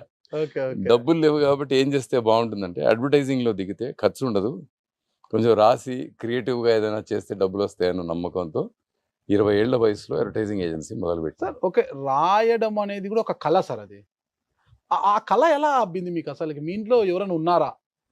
లేదన్న, అవసరం. ఐ థింక్ అవసరం అన్ని నేర్పిస్తుంది. భాష మీద పట్టు ఉంటాం. బాగా చదువుకున్నా అన్న, మంచి మార్కులు వచ్చినాయి. I'm good student. నాకు ఎంబీఏలో అంత మంచి సంస్థలో సీట్ వచ్చింది. ఎన్సిబి ఒక చైర్మన్, మఠం ప్రభంజన మూర్తి ఇద్దరు చైర్మన్కి వాళ్ళు ఫోన్ చేసి పిల్లకాయ రావడం లేదని, సెంట్ జేవియర్స్ లాంటి ఒక ఎక్స్ట్రాడినరీ ఇన్స్టిట్యూషన్ ర్యాంక్ స్టూడెంట్స్ బాగా చదివే వాళ్ళంతా కూడా మంచి రాతగాలు కాదు సార్. అసలు నిజమే, రాయడం వేరు, చదవడం వేరు, తెలివి వేరు సార్. రాయడం అనేది ఆ మన కలం నుంచి అలా అక్షరాలు జాలు వారడం అనేది కూడా ఒక వరం సార్. అది అలా పోతుంటది ఆ కలం ముందుకి. ఆలోచన రాత కంటే ముందు పరిగెడుతుంది అనుకున్నా, అప్పుడు రాత బాగుంటది. రాతకి ఆలోచన వెనకబడింది అనుకో, ఆ రాత బాగుండదు. అంటే నాకు చెప్పడానికి చాలా ఉండి అతి వేగంగా ఆలోచనలు నన్ను కొడుతున్నప్పుడు, కలం స్పీడ్ సరిపోనప్పుడు ఆ రాత బాగుంటుంది అన్న. కలం రాస్తున్నప్పుడు ఇప్పుడు ఏమి రాయాలి అనే ఆలోచన ఒకవేళ ఉంటే మాత్రం అది ఎట్లా అంటే అన్న, దేన్ని చూసినా కూడా దాంట్లో ఏదో కనపడాలి, అందరికీ Okay, కనపడంది మనకి ఏదైనా కనపడాలి. ఓకే నేను ఒక చిన్న బిట్ ఏదో రాశాను, దాన్ని ఎవరో చాలా మంది మెచ్చుకున్నారు. అది ఓ సీతాఫల చెట్టు చిన్నప్పుడు సన్నగా ఉంటుందన్న, దానికి నీళ్లు పోసే వాళ్ళు ఉండరు, Sir. ఎప్పుడైనా వాన పడితే బతకాల, పిల్లకాయలు దానికి కాసిన చిన్న చిన్న కాయలు తెంచుకొని వాటితో గోళీలు కూడా ఆడుకుంటారు, అవును సార్, వస్తా పోతా కర్ర తీసుకొని సీతాఫలం చెట్టుని కొడతారు. అవును సార్, సీతమ్మ వారు ఎంత బాధపడ్డారో సీతాఫలం అన్ని బాధలు పడుతుంది. ఓకే కానీ ఎక్కడో ఆకుల మాటున ఒక్క కాయని, పెద్ద కాయని దాచిపెట్టుకొని పండిస్తుంది అన్నది వాస్తవం సార్. దాంట్లో మనం అందరం ఈ రేగడి భూముల నుంచి వచ్చిన వాళ్ళంగా మనకి కథ తెలుసు, Sir. వానలు లేని భూముల నుంచి వచ్చినాం అవును కాబట్టి మనకి తెలుసు. దాంట్లో అన్న ఆ బరువుకి ఆ కొమ్మ ఏదైతే ఉంటుందన్న సగం ఇరుగుతుందన్న, అవును సార్, ఇరిగిన పక్క గ్రీన్గా ఉంటుందన్న, ఆ, అటు పక్కది ఎండిపోతుందన్న. ఆ, అంటే ఆ కొమ్మ చనిపోతూ కూడా సీతాఫలము ఆ పండుకి ఇంకా ప్రాణం పోస్తూనే ఉంటుందన్న. ఆ. ఆ సీతాఫలం చెట్టు ఒక పేద గర్భవతిలాగే కనబడిందన్న నాకు. ఓకే ఇది ఆలోచన అన్న, ఇంకా రాయడానికి ఏముంది? కరెక్ట్. నువ్వు ఆలోచనే లేకుండా కూర్చొని రాయాలనుకుంటే రాయలేవు. అదే ఆ ఆలోచన రావడం, ఆ సృజనాత్మకత ఆలోచన ఇది సృజన కాదన్న, ఆ. నువ్వు చూసిన దాంట్లో దేవుడు క్రియేట్ చేసిన వాటిని కొన్నిటిని అర్థం చేసుకోవడమే. ఆ ఆలోచన రావడం కూడా గొప్ప సార్. అది అదొక వరం అన్నమాట. అది అదే. అది ఎలా వచ్చింది మీకు అనేసి, ఆ, Out of అది మీ practice. కుటుంబంలో అది మీకే ఎలా అబ్బింది అని. అది అవుట్ ఆఫ్ ప్రాక్టీస్ ఏంటిదన్న. ఒకరోజు నేను చిన్న కాలం రాయాలి, ఆఫీస్కి వెళ్తున్నా, సాక్షి ఆఫీస్కి, ఆ ప్రింటింగ్కి పోవాలి. సంక్రాంతి అయింది, 15వ తారీఖు జనవరి. కారులో ఆఫీస్కి పోతుంటే ఈ చెట్ల మీద పతంగులు, గాలిపటాలు, ఓకే ఎలక్ట్రిక్ వైర్లకి గాలిపటాలు ఏలాడుతున్నాయి అన్న. అవి ఉరేసుకున్నట్టు అనిపించింది అన్న నాకు. అబ్బా. వెళ్ళి నేను రాసిన అన్న, ఆ దారం ఉన్నంతసేపు ఆ పతంగు నాకు ఈ దారం వద్దు అని ఎగురుతుంది అన్న. ఆ, ఆ టెన్షన్ ఉంటుంది, దారానికిను ఆ పతంగుకి గాలిపటానికి మధ్యలో టెన్షన్ ఉంటుంది. ఆ. అది ఆపుతుంది కాబట్టి ఇంకా ఎత్తుకు లేస్తుంది అన్న, అవును సార్. Correct. వదిలితే ఇంకా పైకి వెళ్ళిపోతుంది అన్న. ఆ పతంగి ఏమనుకుంటుందన్న, ఈ దారం లేకపోతే నాకు స్వేచ్ఛ ఉంటుంది అనుకుంటుందన్న. కరెక్ట్. మన పిల్లలు కూడా ఈ తండ్రి రోజు మనకి చెప్పడం, ఈ తల్లి మనకి రోజు చెప్పడం, అట్లా కాదురా ఇట్లాగా, అట్లా కాదురా ఇట్లాగా అని మన ఆడపిల్లకి చెప్పడం, వీళ్ళ గొడవ లేకపోతే మనం చాలా గొప్పవడం అవుతాం అనుకొని ఆ దారాన్ని తెంచేసుకుంటారు. ఆ దారమే ఆధారం. ఉమ్, అది తెగితే నువ్వు ముళ్ళ కంచెలోనో ఏ చెట్టుకో ఏ కరెంటు వైరుకో ఏలాడి ఉరేసుకున్నట్టే అని రాసినాను. ఇది ఉరేసుకున్న పతంగు అన్న భావం ఎలా పుట్టుకొస్తుందన్న? ఇంకో భావం రాశానన్న. ఒక ఇంట్లో 4 అన్నదమ్ములు, ఆ 4 అన్నదమ్ములు ఎవరు ముందు వచ్చి అన్నం తింటారో ఎవరు తర్వాత వస్తారో తెలియదన్న. సో ఇంత అన్నం వడ్డీ, ఇంత చారు ఏదో అక్కడ టేబుల్ మీద పెడితే ప్రతి ఒక్కడు వెనకాల ఒకడు వచ్చి తింటాడు అనుకొని తక్కువ తక్కువ తక్కువ తక్కువ తింటాడు అన్న. తింటే ఆ అన్నం ఒక మనిషికి సరిపోతుంది. వీళ్ళు 4 తిన్న తర్వాత వెనకాల ఇంకోటి ఎవరన్నా ఉన్నాడేమోనని మిగిల్చిన అన్నంలో నుంచి పొద్దున పని మనిషికి ఇస్తారన్న. ఓకే పని మనిషి ఇంత ముద్ద తిని తన కొడుక్కి, కూతురుకో, చిన్న పాపకి ఇంత ముద్ద పెట్టి తీసుకెళ్తా. తన తాగుబోతు మొగుడుకి 7వ ముద్ద తీసుకెళ్తుందన్న. నువ్వు పంచుకున్నంతసేపు నీకు ప్రేమ కలుగుతూనే ఉంటుంది. You have to learn to share what you have. That's when you become rich. ఇవన్నీ జీవిత సత్యాలు సార్ ఇవన్నీ కూడా. అవి మరి ఇదంతా అందరం చూసిందే కదన్నా. Correct sir, correct. మనం ఇంటికి పోయినప్పుడు మరి ఇంకా తిన్నదో లేదో, అమ్మ తిన్నదో లేదో, లేకపోతే తమ్ముడు తిన్నాడో లేదో అని మనం కొంచెం ఆలోచిస్తాం కదా. Correct sir. ఒక ముద్ద తక్కువే తింటాం కదా. పొద్దున చూస్తేమో అన్నం మిగిలిపోయి ఉంటుంది. అది సత్యం కాదని. మళ్ళీ ఇంకో విషయం చెప్తాను. బోగన్ విల్లా అని ఒక చెట్టు ఉంటుందన్న, అంటే కాగితం పూలు అంటారు అది. Okay yes. దానికి నీళ్లు పోసినాం అనుకున్నా ఒట్టి ఆకులే వస్తాయి. దానికి నీళ్లు పోయకన్నా ఒట్టి పూలే వస్తాయి. ఇది తెలియని విషయం సార్, నాకు కూడా తెలియదు. బోగన్ విల్లా చెట్టుకు కానీ చాలా ఇళ్లలో ఉంటాయి సార్. అది ఒక నువ్వు నీళ్లు పోయి ఒట్టి ఆకులే వస్తాయి. ఆ, ఆకలి ఆ చెట్టుకి నేర్పించిందన్న, నాకు దాహం వేస్తుంది, నేను కదలి నీళ్లు తెచ్చుకోలేను, నేను విరగబడి పూస్తే ఆ అందాన్ని చూసి ఎవరైనా వచ్చి నాకు నీళ్లు పోస్తారు అని వావ్, వావ్, సృష్టి నేర్పించిందన్న దానికి. ఇదన్న ఆకలి. నాకు ఎలా వచ్చింది రాయడం అంటే అవన్నీ చూశాను కాబట్టి రాస్తున్నా. సార్ నేను చూస్తాను సార్, అతను చూస్తాను, అందరూ చూస్తారు. అందరికీ ఆ ఆలోచన రావాలి కదా సార్, ఆ కళ అనేది. అదృష్టం అన్న. అది దాన్ని ఒప్పుకుంటా సార్. ఆ అదృష్టం అనేది మిమ్మల్ని వరించింది, అది అంతే. ఎవరికి లేదు.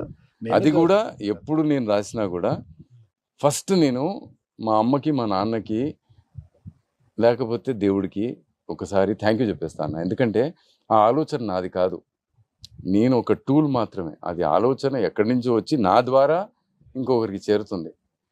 ఆలోచన నాది, నేను గొప్పవాడిని అనుకున్న క్షణము మళ్ళీ మనిషి కథం అన్న. ఒక బండరాయిని చూస్తే నేను రాయనిగానే చూస్తా, కానీ రామ్ సార్ కళ్ళు వేరేలా చూస్తా అనిపిస్తుంది సార్ నాకు. సంతోషం అన్న సార్, అది మీ గొప్పతనం సార్. అదే గొప్ప గిప్ప అంతా కాదులే అన్న. అట్లా రాసుకుంటే బతికినా, నాకు జీతం ఇచ్చినాడు జగన్ రెడ్డి, నేను అన్నం తిన్నా అన్న, అంతే. నా పిల్లలకి అన్నం పెట్టి. ప్రియదర్శిని యాడ్స్ ఎలా ఉన్నాయి సార్? పిల్లలు నడుపుతున్నా అన్న, చాలా అద్భుతంగా. మీరు నడిపే సమయంలో ఎలా ఉంది సార్ అసలుకి? చాలా గొప్పగా ఉంది. I think it was the best. ఎంత డబ్బు సంపాదించినా అన్న, సైకిల్ మీద కొట్టుకుంటూ వస్తూ. ఫస్ట్ సైకిల్, తర్వాత బుల్లెట్ సార్, బైకా? బుల్లెట్ ఒకటి ఉండింది. నీకు అన్ని నువ్వు మొత్తం ఎక్స్పెరిమెంట్ చేసి పెట్టినావు. రామ్ సార్ కి ఇట్లా బైక్లు, కార్లు అంటే మంచి షోకు ఇష్టం అంట. ఇష్టం అన్న, ఇష్టం. ఏదైతే లేదో దాని మీద షోకు పెరుగుతుంది కదా. ఏం పల్లకీలు కట్టే అవకాశం లేదు. సో పిల్లలనైనా, భార్యనైనా, తల్లినైనా మంచి కారులో తిప్పాలనుకుంటాం. మిమ్మల్ని మీరు ఎంత ప్రేమించుకుంటారు అంటే, అమ్మని ఎంత ప్రేమిస్తారు, మిమ్మల్ని మీరు అంత ప్రేమించుకుంటారు, అదే స్థాయిలో మీ మీసాన్ని కూడా అంతలా ప్రేమిస్తారంట కదా అసలు కింద పడకూడదు అన్న ఇది. ఏం సార్ మీసాల రామ్ సార్? ఎవరైనా అదే అంటారన్న, గుణం అయిపోయింది, తీసేసేయాలా, తీసేస్తే కొత్త రామ్ కనపడతాడు. వద్దు సార్, వద్దు సార్, అదే సార్. మీరు చూడలేరేమో సార్, అది మా ఇంట్రోలో చెప్పినట్లుగా మీసాల రామ్ అలాగనే సార్. Super sir. అది థ్యాంక్ యూ అన్న. ప్రియదర్శిని రామ్ గా ఉన్న మీరు ఆ తర్వాత సాక్షిలోకి వచ్చారు సార్. సాక్షిలోకి వచ్చిన తర్వాత సాక్షి రాముగా నామకరణం చేశారు. ఎందుకు అది నామకరణము అలా వచ్చేసిందా ఏమన్నా? ఏదో ప్రేమగా పిలుచుకున్నారు సార్. సాక్షి మంచి సంస్థ, సాక్షి మంచి న్యూస్ పేపరు సార్, మంచి టీవీ, మంచి విషయాలు చెబుతుంది సార్. మంచితనానికి అది సాక్షి. అట్లా ఒకడు వీడు ఉన్నాడు, వీడికి జీతం కడుతున్నట్టున్నారు, వీడు బాగా రాస్తున్నాడు, వీడు 4 మంచి విషయాలు చెప్తున్నాడని సాక్షి రామ్ అన్నారు. ప్రియదర్శిని రామ్ మరి పొడుగ్గా ఉంది కదా, సాక్షి రామ్ అనేది సింపుల్. దానికి ముందు అమ్మ ప్రేమ ఉంది కానీ షార్ట్ కట్ లో సాక్షి రామ్ అయిపోయింది. ఏమి అమ్మ ప్రేమకే సాక్ష్యం. అంతే అంటే సార్, మీరు ఫస్ట్ రాజశేఖర రెడ్డి గారికి బాగా దగ్గరగా ఉండేవారు. రాజశేఖర రెడ్డి గారికి, రాజశేఖర రెడ్డి గారు మీ ఇంటికి కూడా వచ్చేవారంటారు? అబ్బో, చాలా ఇష్టం. అమ్మగారు వేసే వేడి దోశలు అంటే చాలా ఇష్టం. చాలా ఇష్టం. ఒకసారి నాకు ఏదో చిన్న ప్రాబ్లం వచ్చింది, హెల్త్ ప్రాబ్లము. అది జగన్ గారికి తెలిసింది.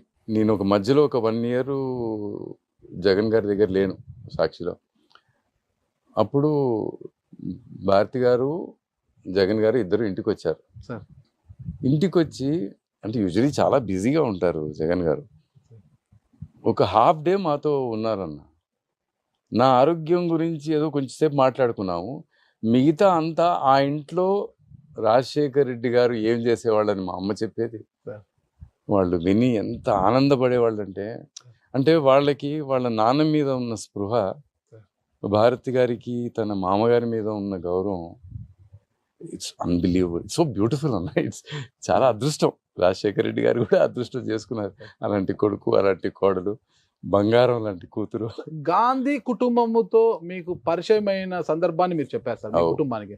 వైఎస్ఆర్ గారు అదే అన్న, గాంధీ కుటుంబమే ఆ కనెక్షన్ కూడా తెచ్చింది మాకు. ఎట్లా అంటే, రాజశేఖర్ అన్న రూపాయి డాక్టర్గా చాలా ప్రసిద్ధిగాంచారు, చాలా గొప్ప ఆయన. అప్పటికే డాక్టరు. రాజకీయాల్లో అంత చదువుకొని గొప్ప పనులు చేసే వ్యక్తులు కొంచెం తక్కువ, అరుదు, లేరని చెప్పను. మనకి అద్భుతమైన గొప్ప లీడర్లు ఉన్నారు. భాస్కర్ రెడ్డి గారు, బ్రహ్మానంద రెడ్డి, అసలు నేను పేర్లు కూడా చెప్పకూడదు, అంటే ఒకటి చెప్తే ఒకటి చెప్పనట్టు అవుతుంది. అట్లా కాదు, గొప్ప వాళ్ళు ఉన్నారు. కానీ వైఎస్ అన్నలో అది ఉండిందన్న, మానవత్వం. అది సిద్ధార్థ్ అన్నకి విపరీతంగా నచ్చింది. ఆయన చాలా యాక్టివ్గా రాజీవ్ గారి దగ్గర ఉన్నారు. అమేథీ అంతా ఆయనే హ్యాండిల్ చేస్తున్నారు. తర్వాత ఇప్పుడు ఈ సౌత్ ఎప్పుడు వచ్చినా కూడా ఇద్దరు కలిసి వచ్చేవాళ్ళు, సిద్ధార్థ్ అన్న, రాజీవ్ గారు. ఏం చేసేవారు రాజీవ్ గారి దగ్గర? అమేఠీ డెవలప్మెంట్ అంతా ఆయనే చూసుకునేవారు. మొన్న ఆయన చనిపోయినప్పుడు కూడా సోనియా గాంధీ గారు చాలా ఎఫెక్షనేట్ లెటర్ రాశారు. అమేథీని అలా నిలబెట్టింది, అలా చేసింది సిద్ధార్థ్ అని చెప్పి తారాకి, మా వదిన గారికి ఉత్తరం రాసి. అమ్మగారు చనిపోయినప్పుడు కూడా ఒక లెటర్ అయ్యో సోనియా గాంధీ గారు ఎప్పుడూ కూడా నన్ను కానీ అన్నయ్యని కానీ వదిలిని కానీ ఎప్పుడూ అసలు తక్కువ చేసింది. సో ఆయన్ని రాజశేఖర్ రెడ్డి గారిని రాజీవ్ గాంధీ గారితో కల్పించాలని సిద్ధార్థ్ అన్నకి చాలా ఉండింది. సో చెప్పి అరేంజ్ చేసి రాజశేఖర్ అన్నని తీసుకెళ్ళి రాజీవ్ గాంధీ గారికి కల్పించి extraordinary person, great leader, he should be part of our system, he will bring great strength to the Congress party అని చెప్పి వత్తాసు పలికి. ఎందుకంటే మనిషి గొప్పవాడు, చెప్పేవాళ్ళు ఉండాలి కదన్నా. Correct sir. చెడు చెప్పేవాళ్ళు 10 మంది, అదిగా కాంగ్రెస్ పార్టీలో ఎవరైనా తొక్కేసే వాళ్ళు ఉంటారు. కానీ సారీ, ఇప్పుడు కాంగ్రెస్ పార్టీ గురించి మాట్లాడటం లేదు నేను, అప్పుడు దాని గురించి, అప్పటి వ్యవస్థ గురించి మాట్లాడుతున్నా. కానీ ఒక మనిషిని చూసి ఆ మనిషి గొప్పవాడు, మన సంస్థకి పనికి వస్తాడు, పార్టీ ఇంకా గొప్పగా ఉంటుంది, ఎక్కువ మంచి పనులు చేయొచ్చు, ఆయనలో ఆ ఆర్ద్రత ఉంది అని చెప్పే వ్యక్తి ఆ రోజు సిద్ధార్థ్ అన్న అయ్యాడు. అంటే ఒక హనుమంతుడు అయ్యాడు అనుకోండి గాంధీ కుటుంబానికి, అది పార్టీకి హనుమంతుడు అయ్యాడు. అలా రాజశేఖర్ అన్నకి ఒక అద్భుతమైన మిత్రుడు అయ్యాడు, అద్భుతమైన స్నేహితుడు అయ్యాడు. ఆ కనెక్షన్ తో ఆయన్ని పిసిసి ప్రెసిడెంట్ చేశారు. అలాగే చిన్నారెడ్డిని వనపర్తి నుంచి యూత్ కాంగ్రెస్ ప్రెసిడెంట్ చేసింది. ఆయన కూడా ఆ రోజుల్లోనే చదువుకొని అగ్రికల్చర్ ఎంఎస్సి చేసి, డాక్టర్ చిన్నారెడ్డి ఆ టైంలోనే అంత చేసినాడు. అక్కడ కూడా చిన్న కథ ఉంది. రాజీవ్ గాంధీ గారు సిద్ధార్థ్ గారు జీప్లో ఎక్కడి నుంచి వెనక్కి వస్తున్నారు, మహబూబ్ నగర్ దాటుకుని అట్నుంచి ఏదో వస్తుంటే జీప్ పాడైపోతే చిన్నారెడ్డికి ఫోన్ చేసినాడు సిద్ధార్థ్ అన్న. దామోదర్ రెడ్డి అన్న అని బాగా మీసాలు ఉంటాయి, మీకు తెలుసు, కాంగ్రెస్ పార్టీలో చాలా యాక్టివ్, ఎక్సలెంట్ పర్సన్, చాలా లైవ్లీ పర్సన్ దామోదర్ అన్న. ఆయన చిన్నారెడ్డి ఒక ఫియట్ కార్ వేసుకొని వచ్చినారు. రామరెడ్డి దామోదర్ రెడ్డి గారు కదా మీరు చెప్పేసి. వాళ్ళిద్దరూ వచ్చినారు. చిన్నారెడ్డి వచ్చి రాజీవ్ గాంధీని సిద్ధార్థ్ అన్నని పికప్ చేసుకొని ఇంటి దాకా ఇచ్చినారు. అట్లా చిన్నారెడ్డి ఫస్ట్ టైం రాజీవ్ గాంధీని అంత పర్సనల్ గా ఒకే కారులో కూర్చొని అప్పుడు చెప్పినాడు, ఈయన ఎంఎస్సీ అగ్రికల్చర్ చేసినాడు. అట్లా సిద్ధార్థ్ అన్న నలుగురికి పార్టీకి పనికి వచ్చేవాళ్ళు, రాజీవ్ గాంధీకి పనికి వచ్చే వాళ్ళ గురించి చెప్తూ ఉండే. అట్లా ఆయన జీవితం అంతా అట్లనే అయిపోయా. అన్నగారి ద్వారా మీరు రాజీవ్ గాంధీ గారికి దగ్గర అయ్యారట. అబ్సల్యూట్లీ. రాజీవ్ గాంధీ గారు మిమ్మల్ని ఒక ముద్దు పేరుతో పిలిచేవారంట. చిన్న అని పిలిచేవాడు. అసలు చోటు చిన్న అని పిలిచేవాడు. నాకు బాగా గుర్తున్నా, ఫస్ట్ కెమెరా ఆ రోజుల్లో వీడియో కెమెరాలు ఇంకా రానుగుడ్లే. హీ గిఫ్టెడ్ మీ కెమెరా, దానికి ఇంత బాక్స్, రికార్డరు, కెమెరా ఇచ్చినాడు. ఇచ్చి రా ఇవాళ హెలికాప్టర్లు తీసుకెళ్తాను, నేను హైదరాబాద్లో ఉన్నారు, అక్కడి నుంచి ఎక్కడికో పోతున్నారు క్యాంపెయినింగ్కి వెళ్తుంటే రా హెలికాప్టర్లు తీసుకెళ్తా అని చెప్పి, నేను కూడా చాలా ఎక్సైటెడ్. ఎప్పుడు హెలికాప్టర్ ఎక్కడ, ప్లేన్లు ఎక్కాము కానీ హెలికాప్టర్ ఎక్కే అవకాశం మనకి ఆడ ఉంటుంది. ఆ రోజుల్లో ముఖ్యమంత్రులు అంజయ్ గారు సీఎం అయ్యేదాకా ఒక ముఖ్యమంత్రికి హెలికాప్టర్ ఉంటాం అన్నది కూడా చాలా రేరు. సో ఆయన ఎక్కిస్తారంటే తయారైపోయినా. అంతలోకి ఇందిరాగాంధీ, బేగంపేట ఎయిర్పోర్ట్, అంతలోకి ఇందిరాగాంధీ గారి ఫ్లైట్ దిగింది. ఆమె దిగొచ్చి ఆమె రాజీవ్ గాంధీ నన్ను తీసుకెళ్తుంటే చిన్న హైదరాబాద్ అని నన్ను తీసుకెళ్ళి, ఓ గుండప్ప క్యా కర్తా హై భయ్, ఓ పోస్టర్ పూరా ఖరాబ్ కర్ దియా, చిన్న मैं जाफर शरीफ को बोली तुम जल्दी पोस्टर बना के वो बैंगलोर एक्सप्रेस में डालो. అట్లా నా హెలికాప్టర్ రైడ్ పోయింది. ఇందిరాగాంధీ గారు ఏ పోస్టర్ తయారు చేయమన్నారు మిమ్మల్ని? క్యాంపెయిన్, కర్ణాటక క్యాంపెయిన్ సరిగ్గా చేయలేదని నేను అక్కడ అమేఠీలో చేశాను, బాగా ఇంప్రెస్డ్. ఆంధ్ర అంతా నేనే చేస్తున్నా. అప్పుడు వెంకటస్వామి గారు పిసిసి ప్రెసిడెంట్, భాస్కర్ రెడ్డి అన్న సీఎం, ఇక్కడ చేస్తున్నా అక్కడ కూడా చేయాలని చెప్పినారు. సో జాఫర్ షరీఫ్ గారు రైల్వే మినిస్టర్ అన్న, ఆయనకి చెప్పినారు 5ంటికి ట్రైన్ బయలుదేరుతుంది ఇక్కడ బెంగళూరు పోయే ట్రైన్. ఆ ట్రైన్ ఒక 5-10 నిమిషాలు అటు ఇటు అయినా కూడా పర్వాలేదు, జబ్ తక్ రామ్ ఆకర్ పోస్టర్ నహీ దాల్తే తబ్ తక్ ట్రైన్ నహీ నికలేగా. ఆ రోజుల్లో వ్యవస్థలు అట్లా ఉండేవి. ఇందిరాగాంధీ గారు జాఫర్ షరీఫ్ చెప్తే ఆయన ఏం చేస్తాడు. అట్లా నేను కూడా అనూహ్యమైన పవర్ని చూశాను, అనూహ్యమైన పవర్.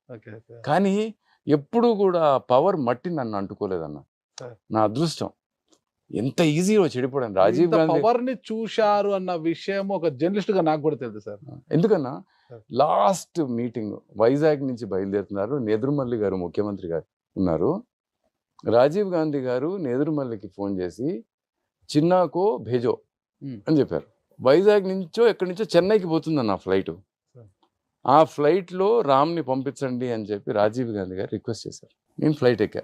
ఆ రోజుల్లో ముందు ఎగ్జిక్యూటివ్ క్లాస్ ఉండేది, సో మన దగ్గర కొంచెం డబ్బు గిబ్బు అంతా ఉండేది, మనం ఎగ్జిక్యూటివ్ క్లాస్లో కూర్చున్నాం. ఓకే. ఈయన రో నంబర్ 7లో కూర్చుంటారు. ఎక్కడైతే ఫ్లైట్ ఎంట్రీ ఉంటుందో అక్కడి నుంచి రో నంబర్ 7 మొదలవుతుంది. విఐపీస్ అంతా లాస్ట్లో ఎక్కిస్తారు కాబట్టి రో 7లో 3 సీట్లు, అటు 3 సీట్లు, ఎస్పీజీ, మిగతా సెక్యూరిటీకి ఆ 4 బ్లాక్ చేసి పెడతారు. సో అక్కడ ఆయన కూర్చొని ఉన్నారు. సో ఆయన ఫ్లైట్ ఎక్కగానే కాయ రామ్ కాయ చిన్న కాయ అని అడిగారు. సో నన్ను పిలిచినాడు. అంతలోకి ఎయిర్ హోస్టెస్లో ఏవో సంతకాలు ఆటోగ్రాఫ్లు పెట్టించుకుంటున్నారు రాజీవ్ గాంధీతో. ఆయన చాలా షైగా, అంటే ఎంత అందమైన మనిషి, నన్ను చూసి కర్ణా పడతా చిన్న అన్నాడు, చేయాల్సి వస్తుంది చిన్న అని చెప్పి నన్ను పక్కన కూర్చొని పార్లమెంట్కి రా, కంటెస్ట్ చేయి, I want you to be in my cabinet, Siddharth is not interested, నువ్వు కంటెస్ట్ చేయి అని చెప్పి గుంటూరులో అటువైపు ఒక కాన్స్టిట్యున్సీ చెప్పి పేరు చెప్పి, ఐ ఆల్రెడీ క్లియర్డ్ యువర్ పార్లమెంట్కి రా, నువ్వు మినిస్టర్ అవ్వు అని చెప్పి లాస్ట్ ఫ్లైట్ అన్న చెన్నైలో దిగాం. నేను చేయనని చెప్పాను, not interested in politics, I don't like politics, I hate politics, what ever my interest was. నాకేంటి మళ్ళీ ఇంటికి వెళ్ళిపోయి మా అమ్మని చూసుకోవాలి, ఇవన్నీ కావు, పని చేసుకోవాలి, ఐ వాజ్ నాట్ ఇంట్రెస్టెడ్. ఇప్పుడు డబ్బు దండిగా ఉండేది మనతో, అది ఇది అన్నారు కదా సార్. ఇప్పుడు దండిగా ఉండేది అంటే ఆ డబ్బుని మీకు వచ్చిన పవర్తో సంపాదించారా, యాడేజ్ ఓన్లీ యాడేజ్. నా లైఫ్లో అన్న రాజశేఖర్ అన్న ఎంత దగ్గరంటే ఒక బ్రదరే అన్న సార్.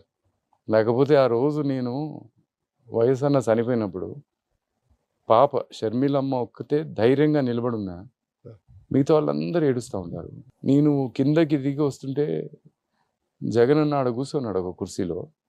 బంధువులు చాలామంది, వైఎస్ కుటుంబంలో బంధువులు చాలామంది, వాళ్ళందరూ ఆడున్నారు, బాధతో ఉన్నారు. డైనింగ్ టేబుల్ మీద అంతా ఫుడ్ పెట్టుంది. అంటే ఆయన సావుకి కూడా ఎవరైనా వస్తే ఆకలి కడుపుతో పోకూడదన్న సంస్కారం ఆ ఇంటిది. జగన్ గారు ఆడ ఒక్కరే కూర్చొని ఉన్నారు. ఆయన్ని ఎందుకులే పలకరించడం, పోవాలిక బాడీ వచ్చింది, నేను టీవీకి పోయి పనిచేయాలి అని వెళ్ళిపోతుంటే అన్నా అని పిలిచినాడు. లేచి వచ్చి 2 చేతులు పట్టుకొని నిలబడినాడు అన్న కాసేపు. నేను అనుకోవడం ఒక 3-4 నిమిషాలు ఊరికే ఏమీ మాట్లాడకుండా చేతులు పట్టుకొని నిలబడినాడు. ఒకే మాట అన్నాడు, కాళ్ళకి చెప్పులు లేకపోయినా పర్వాలే, నాయన అనుకున్నదల్లా చేయాలి చూడు అని చెప్పినాడు.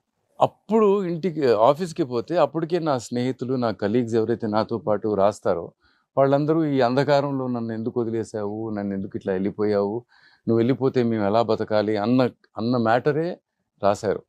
ఏడపోయావు రాజన్న అది రాస్తే అది వద్దని చెప్పి, అప్పుడు పోయారని మీరెట్లా అంటారా, ఎందుకంటున్నారు, ఏడపోతావు రాజన్న, పోలేదని రాద్దాంరా అని చెప్పి నేను గొడవ పెట్టుకొని మళ్ళీ రీరైట్ చేసుకొని, రోజులాగే తెల్లారింది, వేకు ఉంది, వెలుగుంది, మీరు లేవంటారేంటి రాజన్న అన్న విషయం రాసింది. సో రాజశేఖర్ రెడ్డి గారిని ప్రేమించిన వాళ్ళు 1,000,000 మంది ఉంటారన్న, ఇంకా ఎక్కువ మంది ఉంటారు. అందరూ ప్రేమించారు. అతిగా ప్రేమించిన వాళ్ళు, చాలా ఎక్కువ ప్రేమించిన వాళ్ళు, ఒక విజయమ్మ ఉంటుంది.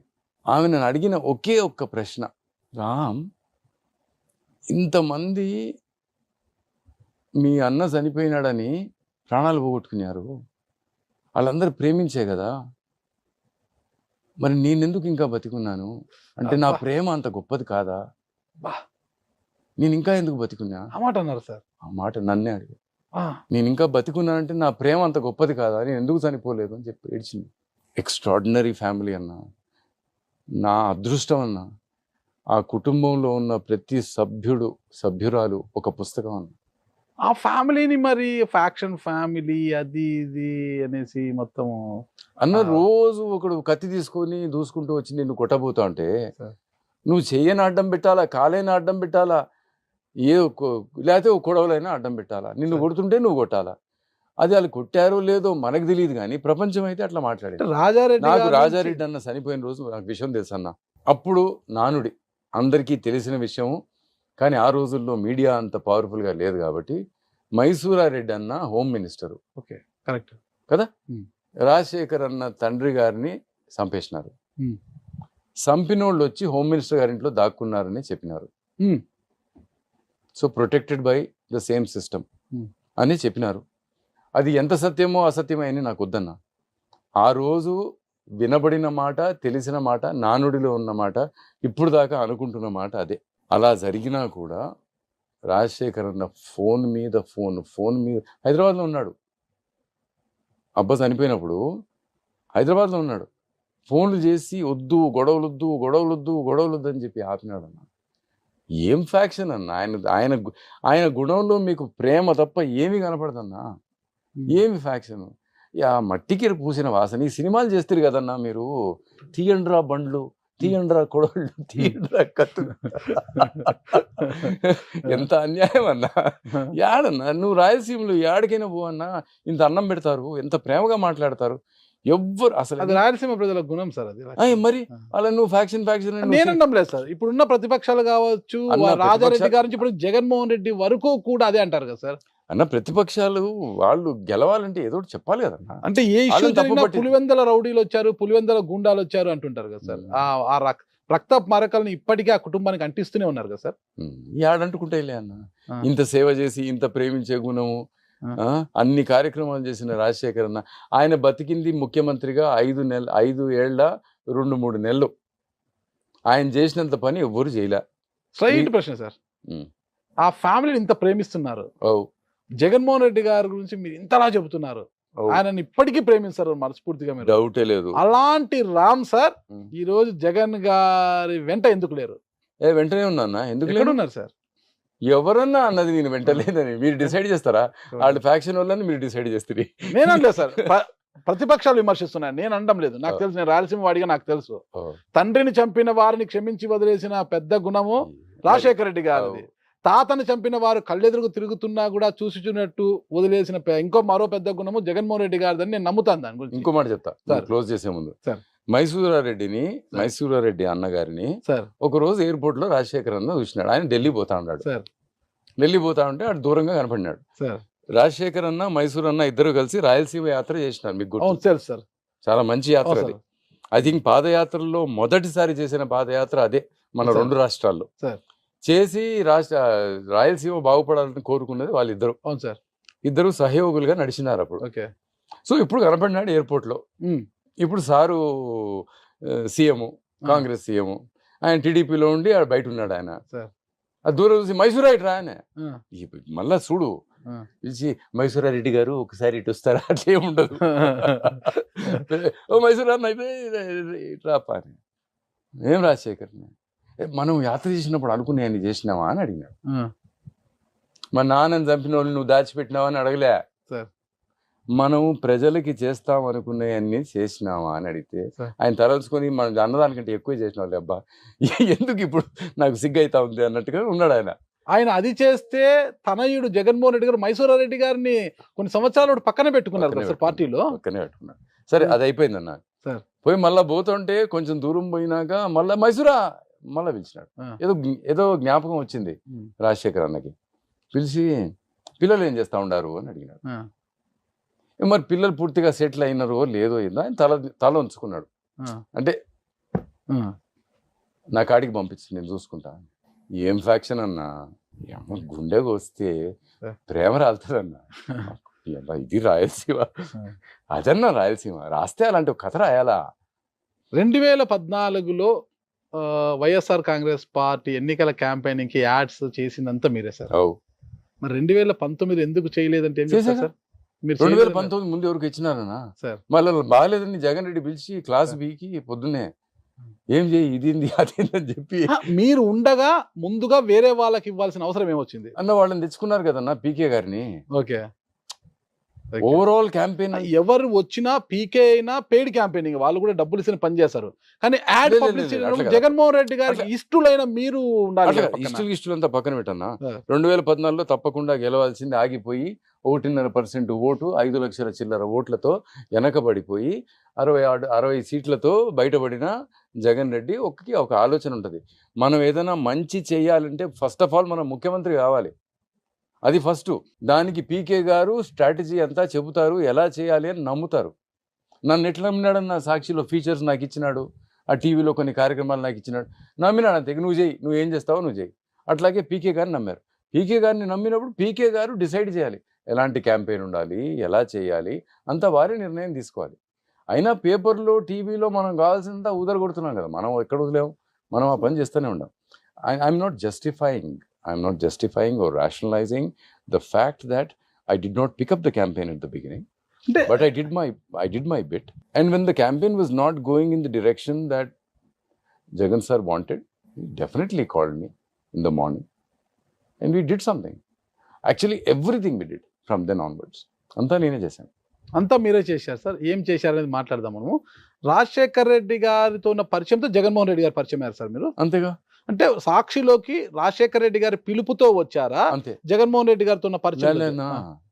వైఎస్ అన్న పిలిచిన ఆఫీస్కి పిలిచిండ, చెప్పి ఇట్లా జగన్ ఇట్లా మొదలు పెడతా ఉన్నాడు చూడు, నువ్వు రా, ఈ క్రియేటివ్ వర్క్ అంతా చేస్తావు కదా, నువ్వు ఇన్వాల్వ్ అవ్వు అని చెప్పి వైఎస్ అన్న పిలిచినాడన్న. అయితే నాకు వద్దబ్బా, నేను ఇప్పుడు సినిమా చేయాలి, టాస్ అని ఒక సినిమా చేసిన, అవును సార్, అది సరిగ్గా ఆడలే, మన కన్నడ హీరో ఉపేంద్ర గారితో ఇప్పుడు మనకి మంచి రివెంజ్ ఫార్మాట్ లో ఉన్నాం, మన గెలవాలి కుదరదన్నా, ఫస్ట్ టైం జీవితంలో ఓటమి అసలు మిగిలేలా. అంతకుముందు ఒక సినిమా చేశారు కదా సార్, మీరే హీరో మీరే డైరెక్టర్. దానికి నంది అవార్డు వచ్చా, ఇది మనోడు మంచి మంచి మార్కులు వచ్చినాయి దానికి.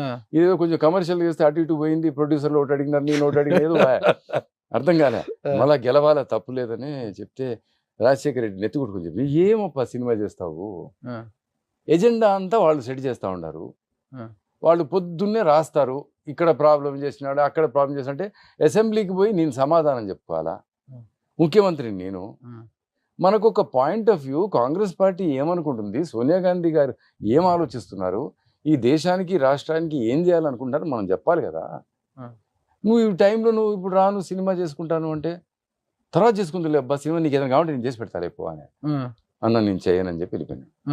మళ్ళీ పిలిచినాడు, పిలిచి ఇంకోసారి చెప్పినాడు, అప్పుడు కండిషన్ పెట్టిన, 6 నెలలకు వస్తా అని చెప్పిన. 6 నెలలకు వస్తారంటే నగినాడు. ఆయనకు తెలుసు బిడ్డ దిగినాడంటే నా ప్రేమకు వదిలిపోవడానికి. 6 నెలల కండిషన్ అని చెప్పి దిగినా అన్న. దిగి బాగా కలిసి చేసినా. ముందు పేపర్ స్టార్ట్ అయింది, ఇంకా టీవీ స్టార్ట్ అవ్వకపోయా. అది సాయిరెడ్డి అన్నకి అప్పుడు టీటీడీ అది ఇచ్చినారు, మెంబర్షిప్ ఇచ్చినారు. మెంబరా ఏంది, టీటీడీ బోర్డు మెంబర్ ఇచ్చినారు. సో బోర్డు మెంబర్గా ఉండగా ఆయన టీవీ నడపడం కరెక్ట్గా, ఆయన వసూల్ కా బహుత్ సాఫ్ హై ఆద్మీ, కోई गलती नहीं करना जिंदगी में.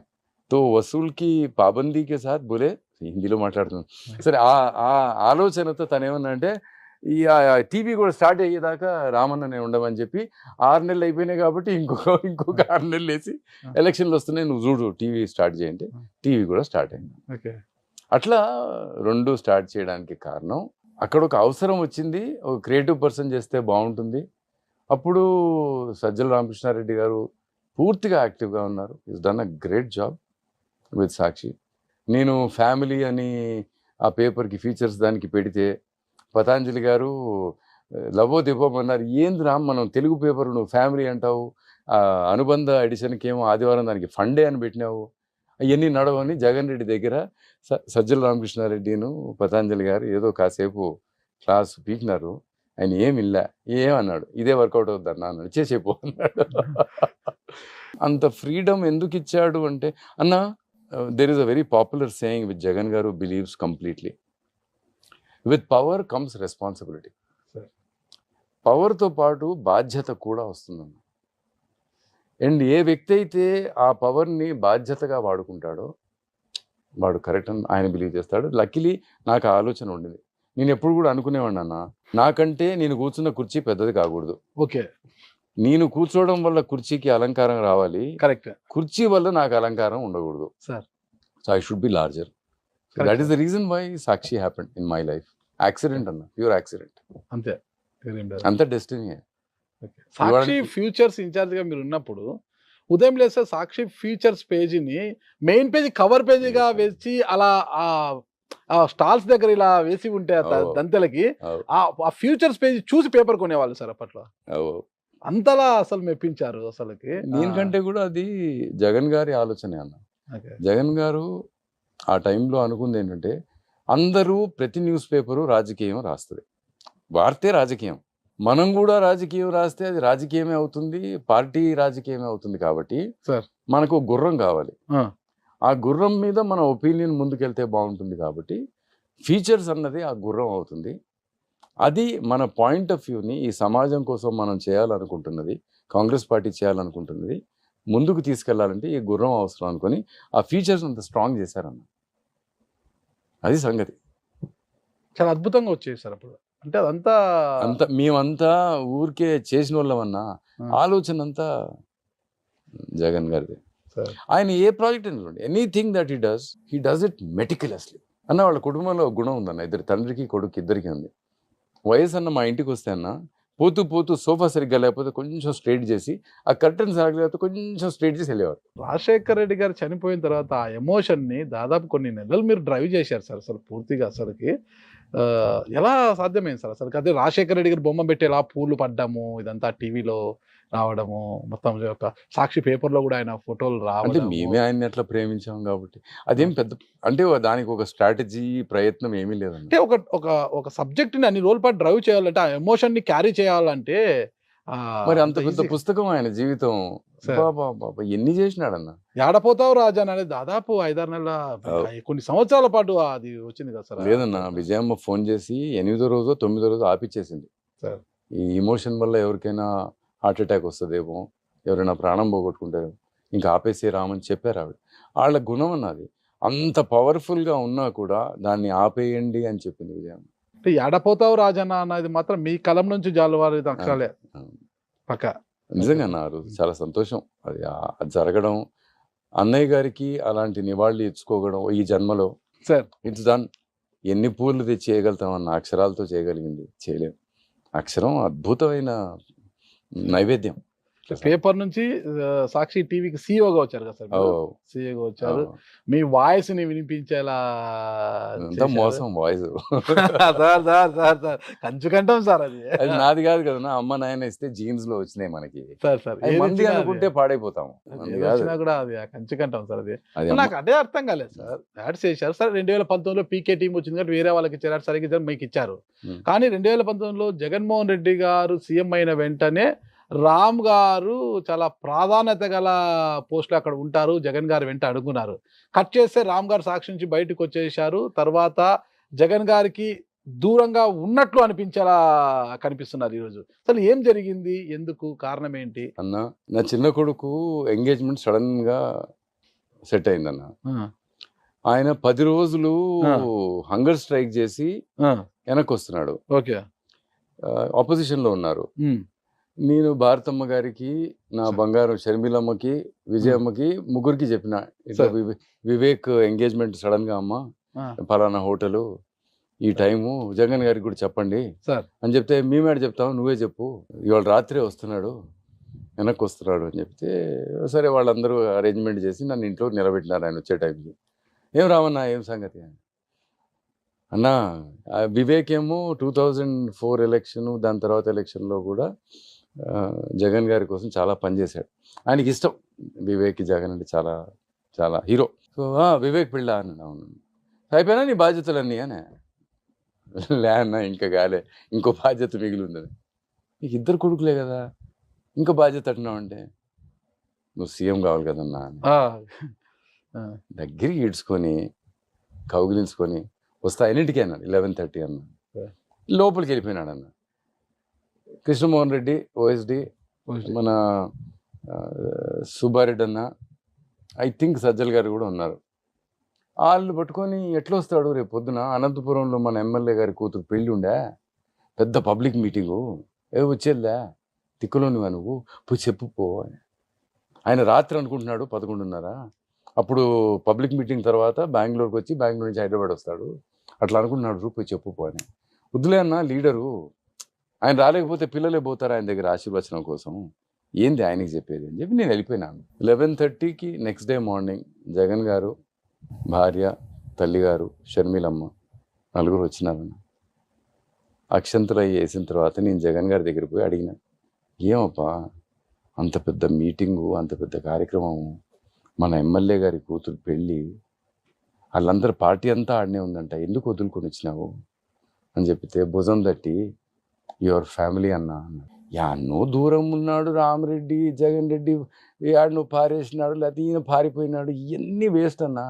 ఆయన ఫ్యామిలీ గుండెల్లో పెట్టుకున్నాడన్న. ఈ ఆడ పదవి అన్న, అంతకంటే మంచి పదవి దొరికి వస్తుందా? అంటే ఆ రోజు జగన్ గారు వెంట ఉన్నవారు, పేపర్లో ఉన్నవారు కావచ్చు, బయట ఉన్నవారు కావచ్చు, ఈ రోజు చాలా కీలకమైన పదవుల్లో ఉన్నారు. కానీ రామ్ సార్ కనిపించడం లేదు ఆ టీం. నాకు ఇంట్రెస్ట్ అన్న ఈ స్క్రీన్ ప్లే సినిమా రాయాలని. అది రాజశేఖర్ అన్నకే చెప్పిన, నాకు పిచ్చిలేసింది, నేను సినిమా చేయాలి. మరి ఒక్కటే సార్ దానికి స్ట్రైట్గా నాకు సమాధానం. సాక్షి టీవీని కావచ్చు, సాక్షి పేపర్ని కావచ్చు, ఎంతో ప్రేమించారు, ఎంతో అభివృద్ధి చేశారు, ఎంతో పైకి తీసుకొచ్చారు. మీ అంటే మీకు తోచిన స్థాయిలో అందరూ కష్టపడే, మీ కష్టం మీకుంది, మీ కష్టం మీకుంది అనట. అయినా సాక్షి నుంచి 2 సార్లు ఎందుకు బయటికి వచ్చారు? ఒకసారి వచ్చి మళ్ళా ఎందుకు వెనక్కి వెళ్ళారు? రెండోసారి మళ్ళా ఎందుకు వచ్చారు? ఒకసారి ఆ రోజు ఎలక్షన్ కౌంటింగ్ అన్న, ఇది బై ఎలక్షన్, అప్పుడే సార్ పార్టీ మొదలు పెట్టినారు. సో కౌంటింగ్ ఉండింది. సో నేను రాత్రి పనిచేసి పొద్దున్నే పోయి ఇక్కడ షర్మిలమ్మకి ఇచ్చారు ఆ ఇల్లు, ఇప్పుడు ఇక్కడ రోడ్ నెంబర్ 2లో బంజారా హిల్స్లో ఉండేది అన్న ఇల్లు. ఆ ఇంట్లో కింద వెనకాల ఒక ఇంట్లో ప్రెస్ కాన్ఫరెన్స్కి పోస్టర్లు గీస్టర్లు అన్నీ చూసుకొని మైకులు పెట్టించుకొని 4ంటికి ఇంటికి వెళ్ళి స్నానం చేసి మళ్ళీ ఆఫీస్కి 5ంటికల్లా 5:15 చేరినాను. సో అప్పుడు ఒక ఇంపార్టెంట్ మెంబరు, అవుట్పుట్ ఎడిటర్గా ఒక ఆయన ఆయన మెల్లగా 8:30, 9ంటికి వచ్చాడన్న. అందరూ పొద్దున్నే 5:30, 6ంటికి కౌంటింగ్ కాబట్టి ఉండాలని అందరూ రెడీగా ఉన్నారు. He came around 8:39. సో ఆ అన్నని పిలిచి చెప్పిన, వద్దులే అబ్బా నీకు అవుట్పుట్, నువ్వు వేరే చూసుకోలేదన్నా, నువ్వు కొంచెం ఆగు, నీకు వేరే ఏదో అరేంజ్ చేస్తా అని చెప్పిన. అది నేను ఎవరికి మేనేజ్మెంట్లో ఎవరికి ఇన్ఫార్మ్ చేయకుండా చేసిన పని. అది కొంచెం సజ్జల రామకృష్ణారెడ్డి గారికి ఇబ్బందిగా అనిపించినట్టుంది. ఓకే, ఆయన ఈడీ గారు కాబట్టి ఇప్పుడు. సో ఆయన నన్ను రూమ్కి పిలిచి చాలా ప్రేమగా చెప్పినాడు, అన్న రామ్, నువ్వు మేనేజ్మెంట్కి ఇన్ఫార్మ్ చేయకుండా అంత పెద్ద నిర్ణయం, ఒక అవుట్పుట్ ఎడిటర్ అంటే ఆల్మోస్ట్ ఎడిటర్ కదా, ఒక అవుట్పుట్ ఎడిటర్ గారిని నువ్వు పక్కన పెట్టి అంటే, నేను చెప్పిన, చూడు స్వామి, నన్ను పిలిచిందేమో రాజశేఖర్ రెడ్డి, నాకు నువ్వు పాఠం చెప్పేదేమో నువ్వు అయితివి. దేవుడి దయ వల్ల నేను తెచ్చుకున్నది ఒక టూత్ బ్రష్, ఒక టూత్ పేస్టు, అది ఉన్నది, అది వదిలేసిపోతా, నేను ఆఫీస్ వదిలేసిపోతున్నా, నేను రాను రేపటి నుంచి. ఆ లవ్ డాక్టర్కి రాసినవి ఒక 3 ఎక్స్ట్రా ఉన్నాయి, ఆ కాలంకి రాసినవి ఇది రాసిన, ఇవాళ పేజీలన్నీ రాసి పెట్టిన, సండే బుక్ కావాల్సినంత జరిగిపోయింది, ఇవన్నీ చెప్తున్నా స్వామి. లేదు నువ్వు కొంచెం మెల్లగా, తొందర ఏం లేదు, వెంటనే ఏమొద్దన్నా, మనసులో ఈ ఆలోచన వచ్చింది అంటే నేను ఉండటం కరెక్ట్ కాదు. నేను మా జగన్ రెడ్డి కౌంటింగ్ రోజు అందరూ అలర్ట్గా ఉండి పనిచేయాలనుకొని తీసుకున్న నిర్ణయం అది. లేకపోతే కొంత బంధువర్గానికో ఎవరికో మనం ఫేవరబుల్గా ఉంటున్నాం అన్న ఫీలింగ్ సంస్థలో ఉండకూడదు. జగన్ గారు is more important than all this అని తీసుకున్న నిర్ణయం. ఆ నిర్ణయం తప్పని మీరు చెప్తున్నారు.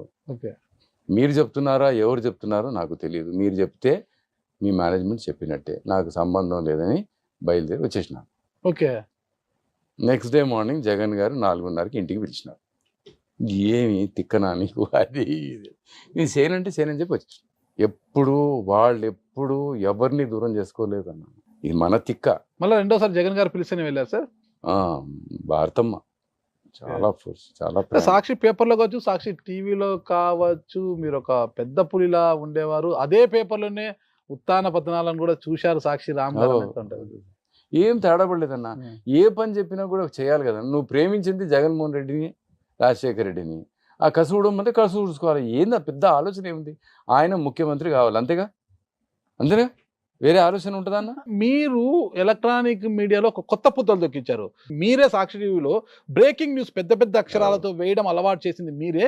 మీరు నేర్పిన తర్వాత ప్రతి ఛానల్ కూడా దాన్ని అలవాటు చేసుకుంది అనమాట. అంటే ఒక కొత్త పుంతలను తొక్కించారు మీ ఎలక్ట్రానిక్ మీడియాని. అలాంటి మిమ్మల్ని సాక్షి టీవీ నుంచి తప్పించి పేపర్ ఫీచర్స్ మాత్రమే పరిగణించం చేశారు. అబ్బో, నేను అప్పుడు పోయి సినిమాలో యాక్ట్ చేసిన అన్న, భారతం పిలిచి అడిగింది. తర్వాత బాలకృష్ణకి ఒక కథ ఇచ్చిన అన్న నేను, రైతు కథ. అన్న ఏందన్నా ఇది, నీకు ఇంత పెద్ద పదవి ఇచ్చి ఇంత బాధ్యత ఇస్తే అంటే నిలకడలేదు నాకమ్మా, నేను ఇంతే. బాలకృష్ణ కథ ఇస్తే ఏమైంది సార్? అది చాలా ఇష్టపడ్డాడు ఆయన, రైతు కథ. మరి ఆయన కుటుంబంలో ఏం జరిగిందో నాకు తెలియదు.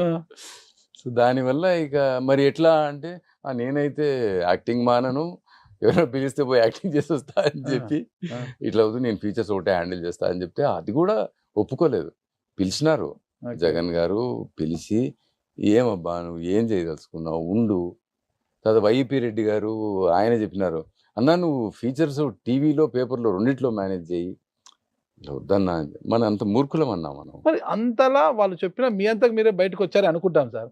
వచ్చే అనుకుంటాం రోజు ఏంది మళ్ళా? కారు తాళాలు అక్కడ చెప్పి కళ్ళ నిండా నీళ్లు పెట్టుకొని వచ్చారు రామ్ గారు అది అంటారు. నిజంగా ఓకే సార్. సంతోష్ అస్సలు కారు తాళం చెవులు వదిలిపోయింది నిజమే, అవన్నీ కరెక్టే. ఆ.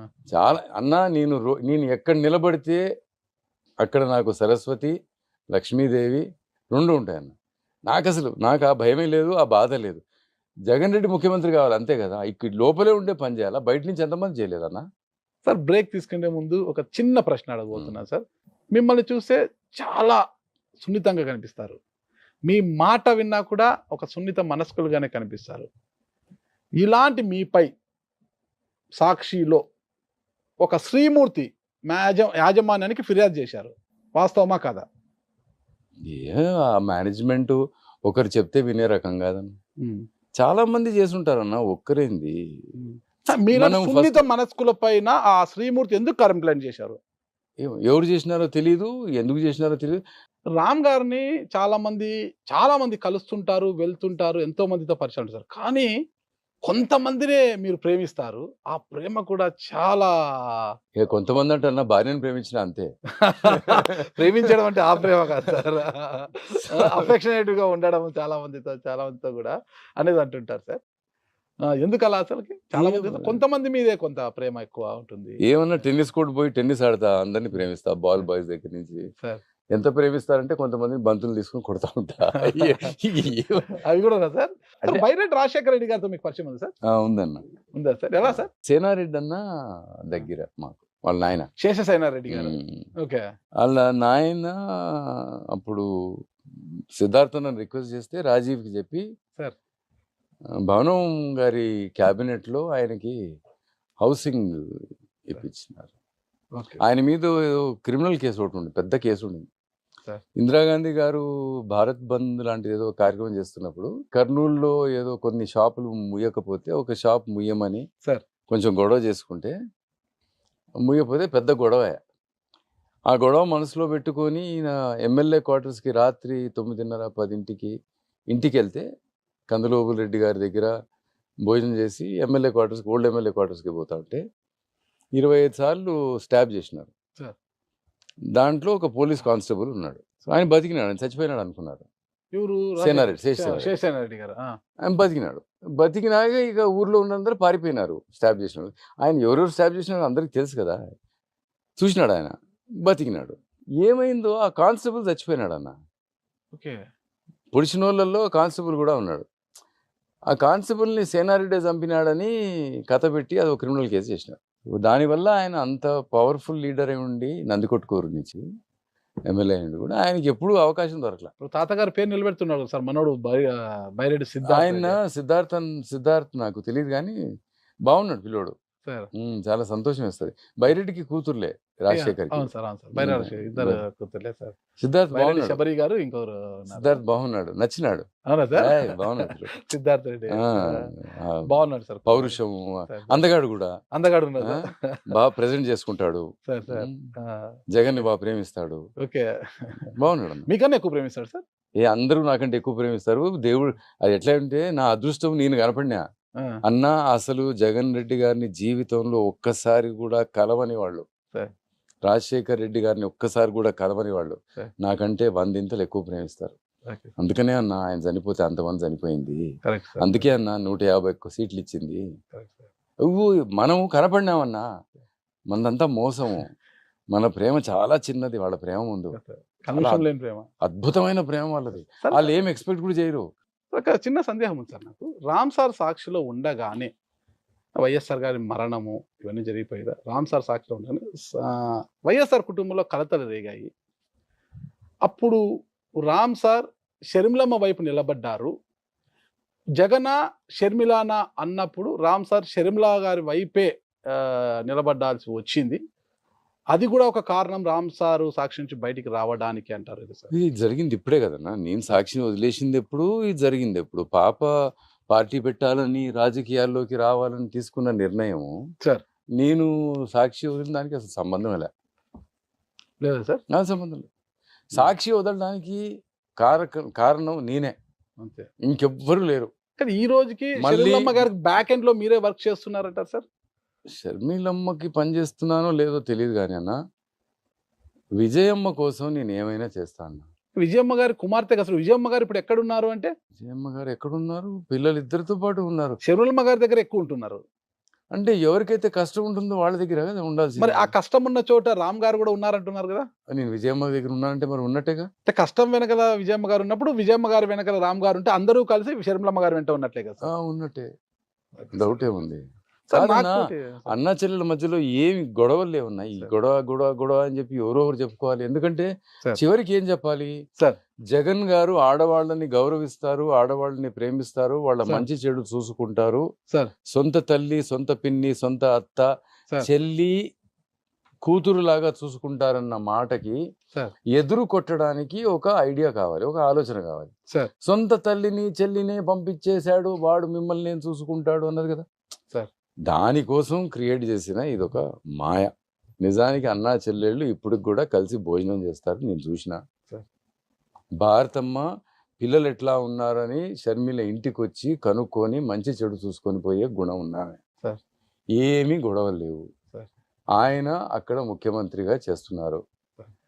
ఆంధ్ర రాష్ట్రంలో రాజశేఖర్ రెడ్డి గారు కన్న కలలన్నీ కంప్లీట్ అవ్వాలి. అయితే నాకు చెప్పినాడు, చెప్పులు లేకపోయినా అన్నీ చేయాలన్నా అని. అంతకంటే ఎక్కువ చేస్తున్నాడు జగన్ రెడ్డి. తెలంగాణలో కూడా రాజశేఖర్ రెడ్డి గారు అనుకున్నవన్నీ కూడా ప్రజలకి చేరాలి అన్నది షర్మిలమ్మ భావం. మరి ప్రతిపక్షాలు కావచ్చు, ఒక మీడియా సంస్థ కావచ్చు, తల్లిని చెల్లినే గంటేశారనేది పదే పదే అంటుంటారు కదా సార్? నేను చెప్పినా కదా అదే మాట.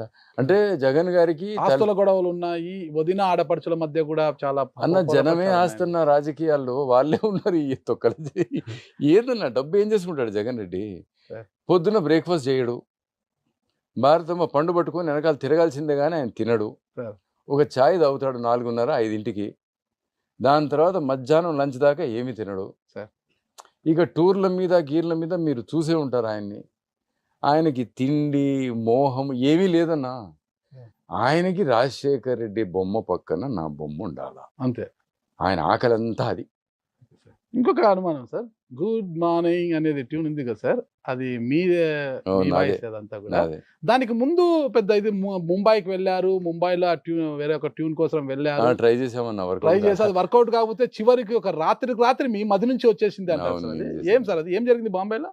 బాంబే పోయినామన్నా. ఎవరెవరు వెళ్ళారు? Sir, Jagan sir times of India economic times meeting అది కంప్లీట్ చేసుకున్న తర్వాత ఒక ఈ మ్యూజిక్ ఏదో సెట్ చేసుకోవాలని చెప్పి, ప్రైమరీ మ్యూజిక్ అది చాలా అవసరం, దాన్నే సిగ్నేచర్ మ్యూజిక్ గా కూడా వాడాలి కాబట్టి ఒక మంచి మ్యూజిక్ డైరెక్టర్, చాలా ఇలాంటి కమర్షియల్ మ్యూజిక్ డైరెక్టర్ ఎవరైతే ఉంటారో వారి దగ్గరికి తీసుకెళ్లారు మమ్మల్ని. ఆయన ఏదో ఇంకా చేస్తా ఇది అదే అని చెప్పినాడు, ఏదో డబ్బు మాట్లాడినాడు. జగన్ రెడ్డి సరే చేయబ్బాను, చేసి పంపించు, బాగుండాలి చూడు, అంతకంటే ఏం లే అని చెప్పి చేసి వచ్చినాము.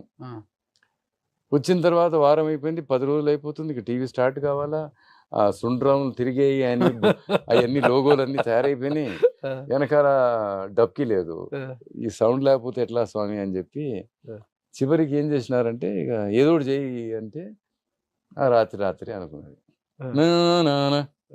ఇదొక అందమైన మార్నింగ్. సూపర్ సార్, అసలు ఏం ట్యూన్ సార్ అది, అది వింటేనే పేపర్ కొనాలి అసలు అనేది అంత సార్. వైఎస్ఆర్ ఎప్పుడైనా కొంచెం బాగా బిజీగా ఉండి అలసిపోయి మధ్యాహ్నం కొంచెం స్ట్రెస్ లో ఉండి పనులతో ఉంటే ఒకసారి టీవీలో అది మ్యూజిక్ ఒకసారి విని ఆయన మళ్ళీ he use to feel good అంట చెప్పేవారు. మీరు అంత స్థాయిలో ఉన్నారు, వైఎస్ కుటుంబానికి సన్నిహితులు, సాక్షి టీవీలో కావచ్చు పేపర్ అంత స్థాయిలో పనిచేశారు కదా. మీరు పేపర్లో ఉన్నప్పుడు ప్రతిరోజు ఉదయం డిస్ట్రిబ్యూషన్ సమయంలో డిస్ట్రిబ్యూషన్ ఏరియాలకు వెళ్ళి పేపర్ పడుతుందో లేదని మొత్తం మీరు బైక్లోను కార్లోను వెళ్ళి ఉదయం పూట వెళ్ళి చూసేవారంట. అంతా ఏంటి సార్ అసలు? ఏదో ఒక పని ఒప్పుకున్నప్పుడు అన్ని చేశారు. ఈ రోజు ఒక స్టాఫ్ రిపోర్టర్, ఒక ఆర్సీ ఇన్ఛార్జ్ కూడా వెళ్ళి చూడరు సార్. అది మీరు ఆ స్థాయిలో CEO స్థాయిలో పనిచేశారు. అసలు ప్రతిరోజు పొద్దున 3:30కి వెళ్ళేవాడి అన్న. ఇంకో మంచి విషయం చెప్తా అన్న మీకు, గొడవలు జరిగేవి, సాక్షి పేపరు ఈ కట్టలు తెచ్చి ఇట్లా వదిలేవాళ్ళు అన్న. ఆ కట్టల్ని ఒక ప్రత్యర్థి పేపర్ తీసుకొని ఎక్కడో పారేయడమో లేకపోతే కాల్చేయడమో అవి చేసేవాళ్ళు. సో ఆ కాపీస్ అందే కావు. ముఖ్యమంత్రిగా ఉన్నారు సీఎం రాజశేఖర రెడ్డి గారు, కానీ ఆయన పవర్ యూస్ చేయడం అవసరం ఇంట్రెస్ట్ లేదు. సో ఎట్లాగైనా చేయాలంటే జగన్ గారు నాకు చెప్పినారు, చూడబ్బా అని సో పోయి ఎక్కడైతే ఆ కాలుస్తున్నారో ఆ ఏరియాకి మేము పోయినాం. ఎవరెవరు పేరు సార్? సురేందర్ అని ఒక సర్క్యులేషన్ లో పిల్లకాయ ఆ, చిన్నోడు, ఆయన నేను వాడేమో దిగద్దు, బండి దిగద్దు, వీళ్ళందరూ గూండాలు ఇంతమంది ఉన్నారు, ఆ. అక్కడ 40-50 మంది కార్లు వేసుకొని వెయిట్ చేస్తా ఉన్నారు. ఎంతమంది గుండాలు సార్? మీ మీసాల నుంచి భయపడతారు కదా. సో 3:30 కన్నా రోడ్డు మీద నిలబడి ఒక ఛాయ్ తెప్పించుకొని వాళ్ళ ముందే ఛాయ్ తాగినా అన్నా నేను. సార్. ఇంకేం చేయలే. సార్. నెక్స్ట్ డే నుంచి పేపర్ దొంగతనం ఆగిపోయింది. ఏంటి సార్ ఎలా భయపెట్టారు? కారణం ఏంటి? భయపెట్టలేదన్న. కారణం ఏంటంటే అది నా శక్తి కాదన్న. ఈ మనిషి వచ్చి గౌరవంగా అక్కడ నిలబడుతున్నాడు, మన ఒక మాట అంటలేదు అంటే సార్. ఎంత పవర్ ఉన్నా కూడా సార్. వెనకాల సార్. వాళ్ళు పవర్ యూజ్ చేసుకోదలుచుకోలేదు. సార్. అది మీకు అర్థమైతే చాలు. సార్. ఇంతకంటే దూరం పోతే ఇంకేదో అవుద్ది అన్న భయం వాళ్ళకైనా కలిగి ఉండే అవకాశం ఉంది. కానీ అప్పటి నుంచి ఆ ప్రాబ్లం సాల్వ్ అయిపోయింది. ఇంకా చాలా మంచి మాట చెప్తాను. నేను 3:30కి లేచి రోడ్ల మీద తిరుగుతుంటే జగన్ గారు నిద్రపోలేదన్న. సార్. ఆయన 3:30కి లేచి నాతో ఫోన్లో మాట్లాడేవాడు. హ్మ్. He was a very active participant in the development and growth of his organization. Okay. And ఒక నా మనిషి, నా అన్న రామన్న రోడ్డు మీద ఉన్నాడు అంటే నేను నిద్రపోవడానికి వీలు లేదని నమ్మిన ఎక్స్ట్రాడినరీ ప్రేమించారు. లీడర్ అన్న. అది అందరి కోసం చేస్తాడన్న ఆయన. సార్ ఒకటి అంటే ఆయన ముఖ్యమంత్రి కొడుకు ఎంపీ ఏందన్న, ఆయన పొద్దున 3:30కి లేచి అంత సౌకర్యం, అంత కేర్ఫుల్గా ఉండు, జాగ్రత్తగా ఉండు, చెక్ చేస్తున్నావా. సాయిరెడ్డి అన్న కూడా వచ్చినాడన్న ఒక రోజు పొద్దున 4:30-5కి నాతో పాటు. ఆయన రామకృష్ణారెడ్డి గారు వచ్చారు సార్ ఎప్పుడైనా? రామకృష్ణారెడ్డి గారు వచ్చినారన్న. రామకృష్ణారెడ్డి హనుమంతుడు జగన్ రెడ్డికి. మరి మీరేమో బయటికి వెళ్ళిపోయారా? మరి పెద్ద హనుమంతునితో విభేదించి బయటికి వెళ్ళిపోయారు. చిచి నాకు ఆయన విభేదం. ఆయన తోక నా తోక అంటే పొడుగుంది అంతే. Super sir, super sir. ఆయన భక్తి నాకంటే పెద్దగా ఉంది. ఓకే, ఓకే, ఆ తోక చుట్టుకొని కూర్చుంటే ఆయన నాకంటే ఎత్తున కూర్చున్నాడు. అంతే. మీరు మన తోక సరిపోలే. కింద కూర్చోవడం ఇష్టం లేక వెళ్ళిపోయారు. అందుకని అయ్యో కూర్చోడానికి ఇష్టం లేకపోతే వచ్చేసినామన్నా. వచ్చేసారు అంతే. ఈ రామచంద్ర సందర్భంగా నాకు ఒకటి గుర్తొస్తుంది సార్. సాక్షి టీవీలో ఒక half an hour bulletin, half an hour bulletin 2 నడిపిన కథలు నాకు గుర్తుంది సార్. హస్తగతం, హస్తకథం, ఆ 2 రాజశేఖర రెడ్డి గారు ఎపిసోడ్లు. రాజశేఖర్ చనిపోయిన తర్వాత జగన్మోహన్ రెడ్డి గారు వెళ్ళడము, సోనియా గాంధీ గారు దానికి ఓదార్పు యాత్రకు అనుమతించకపోవడము, ఇబ్బందుల పాలు చేయడము, ఇవన్నీ చేస్తుంటే హస్తగతం అనేది ఒక episode half an hour bulletin, హస్తకథం అనేది హాఫ్ అన్ అవర్ బులెటిన్ 2 నడిపారు సార్ మీరు. అసలు సంచలనం అవి 2 కూడా, కథనాలు 2. అంటే కోపంతో ఏం చేయలేదన్న సార్, ప్రేమతో చేశారు. అంటే సోనియా గాంధీ గారు కూడా మంచి వ్యక్తిని తెలుసు కాబట్టి కోపంతో చేసింది ఏం లేదు. సరే. జగన్ గారికి అన్యాయం జరుగుతుంది, న్యాయం జరగాలి అంటే ఈ వ్యవస్థలో జరగదు అన్న ఒక ఆలోచనకు వచ్చేసాం. జగన్ గారు రాలేదు. సరే. ఇది నా మూర్ఖత్వం. ఈ 2 కార్యక్రమాలు పడిన తర్వాత హనుమంతరావు అన్న వచ్చి సార్. బయట మన పేపర్లు కాల్చి సార్. గొడవ కూడా చేసినాడు అన్న. సార్. ఎందుకంటే ఆయన కాంగ్రెస్ భక్తుడు, రాజీవ్ గాంధీ భక్తుడు, సోనియా గాంధీ భక్తుడు. సార్. ఆయనకు ఆ ప్రేమ. సార్. మేము ఎందుకు చేసినాము? కాంగ్రెస్ పార్టీకి నిలబడదు. సార్. జగన్ రెడ్డి లాంటి వ్యక్తినే మీరు గౌరవించుకోకపోతే సార్. ఇంకేముంది కాంగ్రెస్ పార్టీ? సార్. రాజశేఖర్ కొడుకు జగన్ రెడ్డి సార్. అన్న ఆలోచనతో రాసినది హస్తగతం అన్న ఓకే. కథ. నాతో పాటు పనిచేసిన అనంత్ దాన్ని పెన్ చేశాడు. Wonderful technician here's. ఆయన రాసి ఈ గొడవ అయిన తర్వాత నాకు ఫోన్ వచ్చిందన్న. ఇవన్నీ గొడవలు జరుగుతున్నాయి. జగన్ రెడ్డి ఫోన్ చేసి ఏంది ఇదంతా అని అనలేదన్న. ఆలోచన చేసినావా అని అడిగినాడు. నాకు ఆలోచన ఇదే కరెక్ట్ అనిపించింది అన్న. అయితే ఆపద్దు అన్న. షర్మిలమ్మ జగన్కి ఫోన్ చేసి చాలా బాగుంది, ఇదే ఉండాలి కరెక్ట్ అని చెప్పి ఆమె చెప్పింది. రామకృష్ణారెడ్డి అన్నకి ఇది ఇష్టం లేదు. ఎస్ఆర్కేకి ఏంది వాళ్ళ వ్యవస్థతో మనం పెంట చేసుకోవడం ఎందుకు, మనకు అవసరమా? వీడిని ఇక్కడ కూర్చోబెట్టినాము సీఈఓగా, వీడి మరి చెప్పకుండా ఏది పడితే అది చేస్తూ ఉంటాడు. ఆయనకి ప్రేమతో, భయంతోనే ఏమైనా అవుతుందేమో జగన్ సార్కి, నష్టం వస్తుందేమో అని జాగ్రత్త పడేదానికే ఆయన. కానీ జగన్ గారు stood like soldier, like rock. దానివల్ల లాభం వచ్చిందా, నష్టం వచ్చిందా సార్? చివరికి అదే అయింది కదన్న. పార్టీ వదిలి మాట చెప్పినాడు తర్వాత, నువ్వు నీ జీవితంలో ఏం చేసినావో నాకు తెలియదు సజ్జల రామకృష్ణారెడ్డి. ఇదైతే హిస్టరీలో మిగిలిపోతుంది, నిలిచిపోయింది సార్. సార్ నాకు తెలిసినంత, ఒక జర్నలిస్ట్ నాకు తెలిసినంత వరకు ఈ రెండింటిని శంకర్రావు గారు కావచ్చు, హనుమంతరావు గారు, వీళ్ళంతా ఢిల్లీకి వెళ్ళి సోనియా గాంధీ గారు ఇంగ్లీష్లో తర్జుమా చేశారు. ఏం జరిగిందని తర్జుమా చేసిన తర్వాత సోనియా గాంధీ గారు ఒకే నిర్ణయం తీసుకున్నారంట. I want to see him in jail అనేసి. I want to see Chiranjeevi as chief minister అనుకున్నా. అని అన్నారని తెలుసు. అది వాస్తవమా కాదా సార్? మీకు మాట చెప్తా సార్. జగన్ గారి వ్యవస్థ చూశాను, సార్. నేషనల్ పాలిటిక్స్ చూశాను కాబట్టి సార్. అంత ఎత్తున కూర్చున్న వాళ్ళకి ఎవరికి కూడా sir. Vengeance has never paid. Sir. ఎవరైతే ఇంకొకరి జీవితాన్ని పాడు చేయాలనుకుంటారో వాళ్ళు ఎప్పుడు నష్టపోయిన వాళ్ళే సార్. సో వాళ్ళు తొందరపడి అలాంటి నిర్ణయాలు ఏమి తీసుకోరు. సార్. అన్నయ్య అది కూడా ఎందుకు పార్టీ వదిలేసాడో కూడా చెప్తా అన్న మీకు. సార్. ఎందుకంటే మీరు ఇంతవరకు అడిగారు కాబట్టి ఒక్క విషయం చెప్తా. జగన్ గారిని అపాయింట్మెంట్ ఇచ్చి పిలిచారు సార్. సోనియా గారు. అప్పటికే 2 జిల్లాల్లో, ఒక తెలంగాణ జిల్లా, ఒక ఆంధ్ర జిల్లా, అప్పటికి ఇంకా విభజన కాలేదు. 2 జిల్లాల్లో ఓదార్పు యాత్ర జగన్ గారు చేశారు. అనూహ్యమైన రెస్పాన్స్ అంటే తెలంగాణలో కూడా అంత అద్భుతమైన రెస్పాన్స్ అనేది నిజంగా మిరాక్యులస్ ఉండేది. యాక్చువల్లీ ఎక్కువ ఉండింది. సరే, ఈ 2 అయిన తర్వాత ఓదార్పు యాత్ర ఆపమని చెప్పారు. జగన్ గారు వెయిట్ చేస్తున్నారు. హైకమాండ్ పిలవాలి, నాతో మాట్లాడాలి, నాకు చెప్పాలి. సో పిలిచారన్న. పిలిస్తే తను, జగన్ గారు, పాప షర్మిలమ్మ గారు, విజయమ్మ ముగ్గురు వెళ్ళారు. వెళ్ళి కూర్చున్నారు. కూర్చుంటే ఆవిడ ఒకటే మాట చెప్పింది, మీరు ఓదార్పు యాత్ర చేస్తున్నారు కదా, అది మీరు జిల్లాలకి పోయి ఊర్లకు పోయి చేయకండి, వాళ్ళని ఒక చోట పిలుచుకోండి, మీరు కొంచెం డబ్బు సాయం కూడా చేస్తున్నారు కదా, అక్కడే చెక్స్ పంపిణీ చేయండి, మీరు ఇట్లా తిరక్కండి, ఇంటింటికి పోకండి అని చెప్పి ఆవిడ చెప్తే జగన్ గారు చెప్పారు, అమ్మ మా తండ్రి గారు చనిపోతే మీరు నన్ను ఢిల్లీకి పిలిచి పరామర్శ చేయలేదు, మీరు మా ఇంటికి వచ్చారు, మీరు నేర్పించిన సంస్కారమే అమ్మా, ఇది భారతదేశానికి ఉన్న సంస్కారమే. అది ఎవరైనా మా నాన్నని ప్రేమించి తలుచుకొని నాయన చనిపోయినాడని ప్రాణాలు పోగొట్టుకుంటే ఆ కుటుంబాన్ని నేను పోయి వాళ్ళని ఓదార్చాల్సిన గుణము బాధ్యత నాకున్నది. నేను పోకుండా ఎట్లుంటా అమ్మా, వాళ్ళని చోటకి పిలిచి బిచ్చగాళ్ళకి ఇచ్చినట్టు నేను డబ్బులు ఎట్లు ఇస్తా అమ్మా, నేను ఆడ పోతా తల్లి అని చెప్పినాడు. చెప్తే I have taken a decision Jagan, I'm your high command and I'm telling you not to do it అని చెప్పి ఆయన లేచి వెళ్ళిపోయినాడు అన్న బయటికి. అంతే, హైకమాండ్ ముందు లేచి బయటికి వెళ్ళిపోయినాడు అన్న. విజయమ్మ ఇంకా సోనియా గాంధీ గారికి చెప్తున్నారు, మీరు అర్థం చేసుకోండి, వెళ్ళాలి, అవసరము. అదేమో ఇంగ్లీష్లో షర్మిలమ్మ ట్రాన్స్లేట్ చేసి చెప్తుంది. ఎంతసేపు చెప్పినా కూడా ఆవిడ she made up her mind, ఇది కరెక్ట్ కాదు పార్టీకి. ఒక పర్సనాలిటీ అంత పెద్దగా అయిపోతున్నాడు, రాజశేఖర రెడ్డి గారి తర్వాత అంత గొప్పవాడైపోతున్నాడు, అది మన పార్టీకి మంచిది కాదు.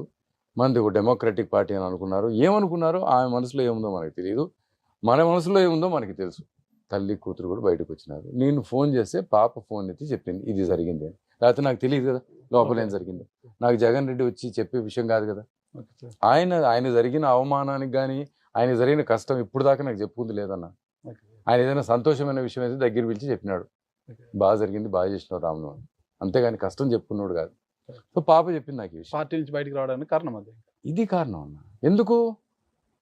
నేను కాంగ్రెస్ సింబల్ మీద గెలిచిన ఎంపీ అయినా, నేను ఆ సింబల్ మీద ఉండి కాంగ్రెస్ పార్టీ సింబల్ వల్ల గెలిచి నేను నా హైకమాండ్ అంటే నా తల్లితో సమానమైన సోనియా గాంధీ కాదు అని చెప్పితే నా తండ్రి గారి కోసం నేను ఏదైతే చేయబోతున్నానో అది ఆవిడకి అగెయిన్స్ట్గా చేసినట్టు అవుతుంది, అందుకనే పార్టీ నుంచి వెళ్ళిపోతున్నా అని చెప్పి వెంటనే లెటర్ రాశాను. సో కారణం మా నాన్న కోసం చనిపోయిన కుటుంబాలని నేను ఓదార్చాలి అన్నది తప్ప ఇంకో వేరే.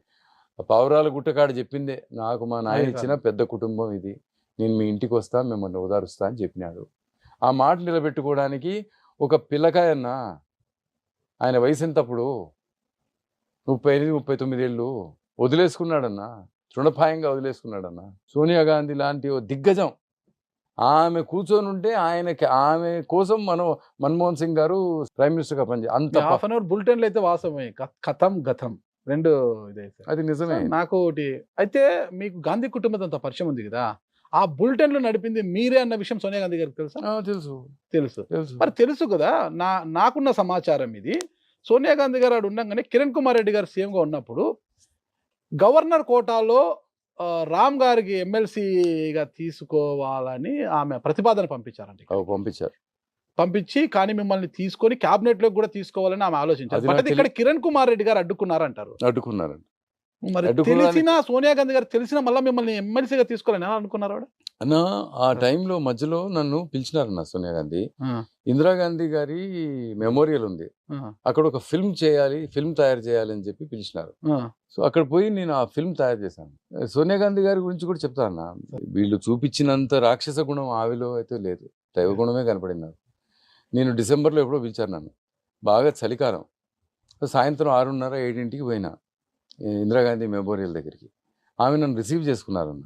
నేను ఒక టీషర్టు జీన్ ప్యాంట్ వేసుకొని, మనకి అట్లాగే ఉంటుంది, అట్లాగే పోయినా. ఆమె చెప్పింది, ఢిల్లీ చలి నీకు అర్థం కాదు రామ్, ఇది ఎలా కొడుతుందంటే అని చెప్పి తన షాల్ తీసి నాకు ఇచ్చి కప్పిందాను. అది చలి నాకు తగలదు. ఇంకో విషయం చెప్తాను, వాళ్ళకి సెక్యూరిటీ చాలా సీనియర్ పీపుల్ ఉంటారు, చాలా సీనియర్ పర్సన్. ఆ పర్సన్ ముందు నడుస్తున్నాడు, మేమిద్దరం వెళ్తున్నామన్నా, లోపలికి వెళ్తుంటే ఆయన లేస్ ఊడుంది, ఆయన్ని పిలిచి లేస్ కట్టుకోండి పడిపోతారు మీరు అని చెప్పి సోనియా గాంధీ చెప్పి. మూడో విషయం చెప్తాను, ఇందిరాగాంధీ మెమోరియల్ చుట్టూ తిప్పుతున్నారు నన్ను. తిప్పుతుంటే ఆయన కూతురు వచ్చింది, ప్రియాంక గాంధీ, వచ్చి యూ హ్యావ్ టు ఇండల్జ్ మీ అని తల్లి గారిని, సోనియా గాంధీని లాక్కొని అటు తీసుకెళ్ళింది. కానీ నేను అక్కడ నిలబడున్నా, వాళ్ళిద్దరు ఏదో మాట్లాడుకున్నారు, మళ్ళీ వెనక్కి వచ్చింది సోనియా గాంధీ. ప్రియాంక గాంధీ కూడా వచ్చింది. సోనియా గాంధీ నాకు చెప్పింది, ఈ ఇందిరాగాంధీ మెమోరియల్లో ఒక కాఫీ షాప్ పెట్టాలని డిసైడ్ చేసుకుంది, కాఫీ షాప్ పెడదామంటుంది, యంగ్స్టర్స్ అందరూ వస్తారు, నాయనమ్మ అందరికీ తెలియాలి, అక్కడ ఉంటే బాగుంటుంది అని చెప్పి ఆవిడ చెప్తుంది. కానీ నేను వద్దనుకుంటున్నాను రామని చెప్పింది. ఎందుకమ్మా, చాలా మంచి ఐడియా కదా, good way to let the youngsters know about Indira Gandhi. ఎంగిలి కప్పులు వదిలేసిపోతారు కదా. మూడో విషయం. నాలుగో విషయం చెప్తా సోనియా గాంధీ గురించి. అక్కడ ఇందిరాగాంధీ మెమోరియల్లో ఉన్న ఒక ఫోటో ఉంటుంది, ఒక పులి చర్మము, దాని పక్క ఒక రాత, కింద ఇందిరాగాంధీ సంతకం ఉంటుంది. నన్ను అక్కడ తీసుకెళ్తే దాని ముందు ఒక రైలింగ్ ఉందన్న, అది ముట్టుకోకుండా ఉండటానికి. ఆ రైలింగ్ దగ్గర తీసుకెళ్ళి అది చదువు అని చెప్పింది.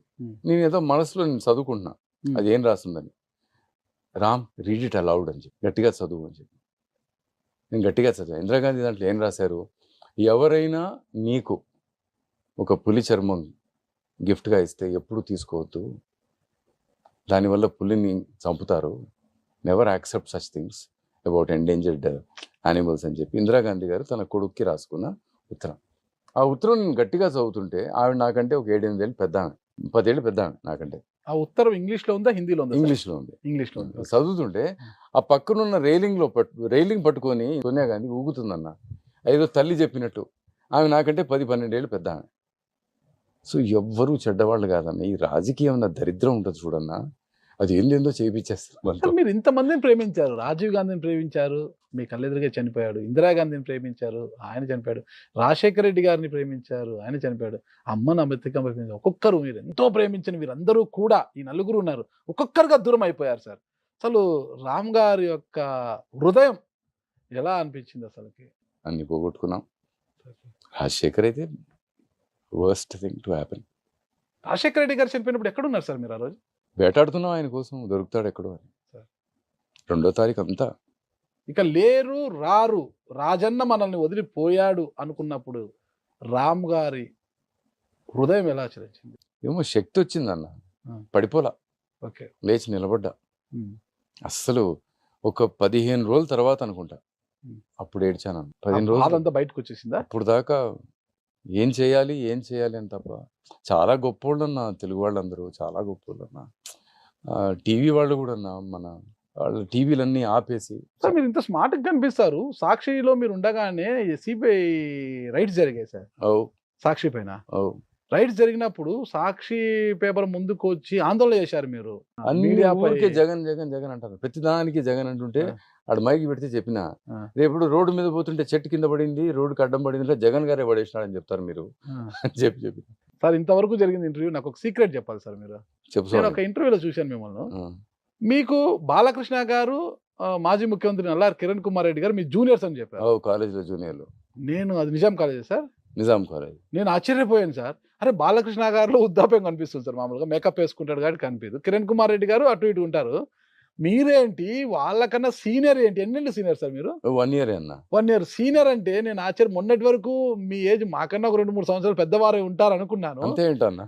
సార్ నమస్కారం సార్. అమ్మో! నేను భయపడిపోయాను. ఏంటి ఆ సీక్రెట్ సార్? ఆ బాడీ బిల్డింగ్ ఏంటి అసలకి? మీ కండలేంటి?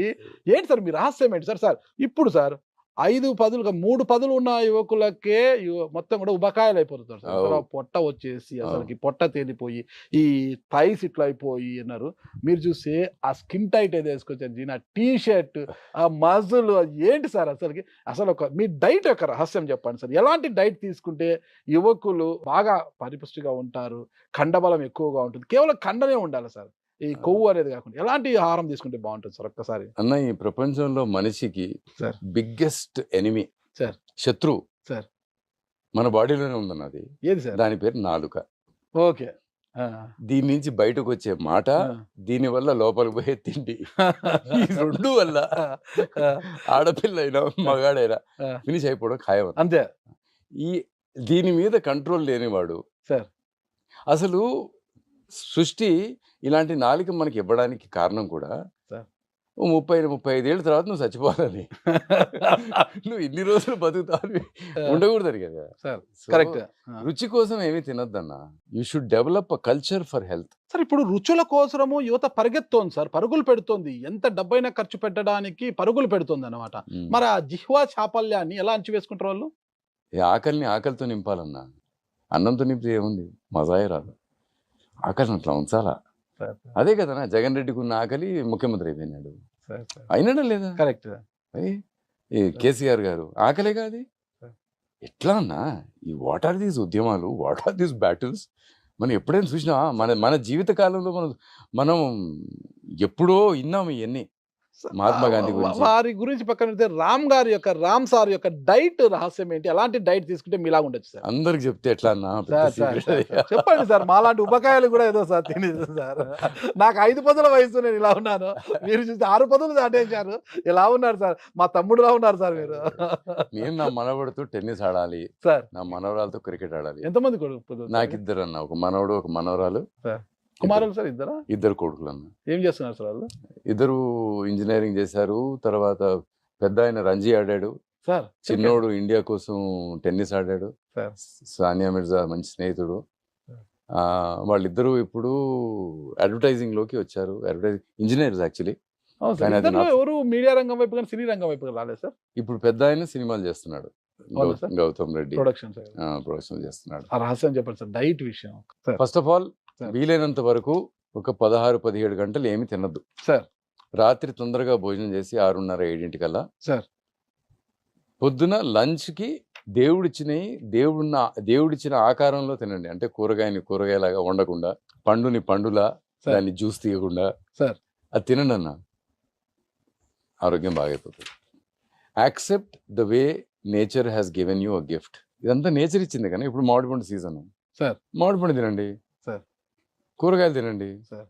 వండకండి, వాటిలో ఉన్న శక్తిని తీసేయకండి. కుక్కర్లో అన్నం వేయకండి, అల్యూమినియం ఉంటుంది, అది పాయిజను. శుభ్రంగా బయట ఎక్కువ నీళ్ళు వేసి అన్నం ఉడికిన తర్వాత గంజి వార్చేయండి. ప్యూర్ షుగర్ బయటికి వెళ్ళిపోతుంది, మంచి కాంప్లెక్స్ కార్బోహైడ్రేట్ మిగులుతుంది. దాంతో అన్నం తినండి. లేకపోతే ఏందన్నా, ఒకప్పుడు అందరం గంజి వార్చేసేవాళ్ళం కదా. అవును సార్, అవును సార్. అందుకనే అంత హెల్తీగా ఉండేవాడు. పొద్దున్న రైతు ఇంత గంజి తాగి పోయేవాడన్నా. సాయంత్రం 5ంటికి 5:30కు వచ్చి సూర్యాస్తమం కంటే ముందు ఇంత అన్నం, గంజి వార్చిన అన్నము, కూర, ఇంత ఆవకాయ వేసుకొని పచ్చడి వేసుకొని తిని పండుకునేవాడన్నా. మంచి నిద్ర. మళ్ళా పొద్దున లేవంగానే బ్రేక్ఫాస్ట్. ఇప్పుడు ఇంగ్లీష్ వాడు మనని వదిలి పారిపోవడానికి ఎందుకు కారణం అన్నా, ఆ మహాత్మా గాంధీ హంగర్ స్ట్రైక్ చేస్తే వాడికి అర్థం కాలేదన్న. ఆడు పొద్దున్న లేస్తే బెడ్లో కాఫీ తాగుతాడు, ఇంకాసిన తర్వాత పళ్ళు తోముకున్న తర్వాత టీ విత్ బిస్కెట్ తింటాడు, దాని తర్వాత బ్రేక్ఫాస్ట్ కంటే ముందు ఒక పేస్ట్రీ తింటాడు, తర్వాత బ్రేక్ఫాస్ట్ తింటాడు, బ్రేక్ఫాస్ట్కి లంచ్కి మధ్యలో బ్రంచ్ తింటాడు, బ్రంచ్ తర్వాత లంచ్ తింటాడు, లంచ్ తర్వాత సిస్టా టీ ఒకటి తాగుతాడు పండుకునే ముందు, మధ్యాహ్నం లేచినాక హై టీ తాగుతాడు, హై టీలో మళ్ళీ పేస్ట్రీలు బిస్కెట్ తింటాడు, డిన్నర్ కంటే ముందు సప్పర్ తర్వాత డిన్నర్ తర్వాత ఇంకో 2. ఆడు రోజుకి 12 సార్లు తినేవాడు. ఈ మనిషి 10 రోజులు తినకుండా ఉంటాం చూసి భయపడి మాకు ఉద్రా ఇండియా అని పారిపోయాడు. ఏమి చెప్పారు sir this is the power of ఆకలి. ఓకే. Extraordinary power. ఆకలి అంత భయం, అంత బలమైందన్న. అంత బలమైన ఆకలిని ప్రేమించండి అన్న, ఆకలిని ఉంచండి. సార్. నీళ్లు తాగండి ఆకలేసినప్పుడు. అంతేనా? ఒక 16 గంటలు 18 గంటలు మీరేం తినొద్దన్నా. ఆ తర్వాత కూరగాయలు పండ్లతో మొదలుపెట్టి ఆ తర్వాత చెత్త ఏదైనా కావాలంటే తినండి. 6-6:30 కల్లా క్లోజ్ చేయండి. మీరు 2-3 నెలల్లో ఒక 5-6 కిలోలు 10 కిలోలు తగ్గిపోతారు. రామ్ సారు ఎక్కువ కీరా, బీట్రూట్, క్యారెట్ ఎక్కువ తింటుంటారని విన్నాం సార్. కీరా తింటే ఒంట్లో దొంగలు పడినట్టు అన్న. అంటే సార్ ఇంట్లో దొంగలు పడితే సామాన్లను ఎత్తుకుపోతారు కదా. కీరా తింటే ఒంట్లో దొంగలు పడి మొత్తం క్లీన్ అయిపోతుంది అన్న.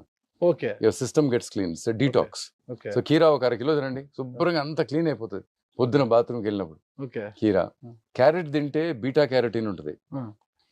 మనం తినే ఫుడ్లో ఉండే ప్రోటీన్ ఏదైనా చేప కానీ లేకపోతే ఎగ్ కానీ లేకపోతే మంచి రాజ్మా కానీ ఏదైనా తింటే ఆ ప్రోటీన్ని కండదాకా తీసుకెళ్లేది బీటా క్యారోటీన్. అదొక గుర్రం. ఓకే. మూడోది బీట్రూట్. ఫ్రీ రాడికల్స్ని మేనేజ్ చేసేది అది. ఫ్రీ రాడికల్స్ అంటే మనకి క్యాన్సర్ లాంటి జబ్బులు రావడానికి కారణం ఆ ఫ్రీ రాడికల్స్. వాటిని అరికట్టేది బీట్రూట్. ఇక ఆకలి అంటారా, ఆకలి వల్ల చనిపోయిన బ్రెయిన్ సెల్స్ కూడా మళ్ళీ బతుకుతాయి, రీజనరేట్ అవుతాయి, రిజువనేట్ అవుతాయి. దీనివల్ల పార్కిన్సన్ డిజీజు, ఈ పెద్దవాళ్ళకి వచ్చే డిజీజ్, ఆర్థరైటిస్ లాంటి డిజీజులు ఇవన్నీ ఉండవు. I'm telling you, fasting is the best way you can live a life. లేకపోతే మన దేవుళ్ళు నేర్పించింది, మన స్వాములు నేర్పించింది, మన తపస్సులు నేర్పించింది. అంతే కదన్నా, మర్చిపోయాం. మన వేదాస్లో ఉన్నది, మన భారతదేశం ఇచ్చిన సంస్కృతిని మనం మర్చిపోయాం అంతే. ఇప్పుడు బయట నుంచి వచ్చిన ఆ బన్ను తినాలా, ఆ పిజ్జా తినాలా? ఎందుకన్నా? మటన్ చికెన్ తినకపోతే మీకు ప్రోటీన్ ఎక్కడి నుంచి వస్తుంది? అందుకే నువ్వు ఇంత వీక్ ఉన్నావు, బాగా మటన్ చికెన్ తినాలంటారు కదా సార్. తినండి అన్న, చికెన్ బాగా వేపుకొని దాంట్లో ఆయిల్ వేసుకొని తినద్దు. రోస్టెడ్ తినండి, బేక్డ్ తినండి, తినండి, ఏదైనా తినండి. రోజుకి ఎన్ని గంటలు మీరు జిమ్ చేస్తారు? జిమ్ చేయనన్నా, ఏదైనా గేమ్ ఆడతా, టెన్నిస్ 2 గంటలు ఆడతా, లేకపోతే జిమ్ చేస్తా 1 గంట 1.5 గంట. మీరు బాడీ బిల్డింగ్ చేయరు, బాడీ ఎలా ఉంది? 6 ప్యాక్ సార్? 6 ప్యాక్ అన్న. 6 ప్యాక్ చూడొచ్చా సార్? చూడం. కెమెరాకి ఏమైనా చూపిస్తారా? ప్రసక్తి లేదు. లేదా సార్, చూపించారా సార్? మా అమ్మాయిలు మా చెల్లెళ్ళు అందరు ఉంటారు, మేము చూపిస్తాం. ఒక మీరు 2 సార్లు అంటే జూబ్లీ, నేను క్లబ్ ప్రెసిడెంట్ చేశాను, సొసైటీ వైస్ ప్రెసిడెంట్ చేశాను సార్. చెట్లు ఇట్లంతా నేనే నాటినాను, మిగతా వాళ్ళు రాళ్ళు నాటుకున్నారు. మొక్కలు నాటితే చెట్లు అయ్యాయి సార్. మేము మొక్కలు నాటిన చెట్లు అయినాయి, మిగతా వాళ్ళు రాళ్ళు నాటుకున్నారు, ఈ ప్లాట్లు అయినాయి. Super sir, super sir. చెట్టు నాటితే అంత వచ్చింది, రాళ్ళు నాటితే అంత వచ్చింది సార్. ఇది mister body building Jubilee hills award వచ్చింది కదా? ఏం లేదు, అది ఏదో ప్రేమించినారన్నా అంతే. ఫార్మర్ ఎక్స్ ప్రెసిడెంట్ ఏదో ఇచ్చి పంపించాలి. వ్యవసాయం ఇష్టమా సార్ మీకు? చాలా ఇష్టం అన్న.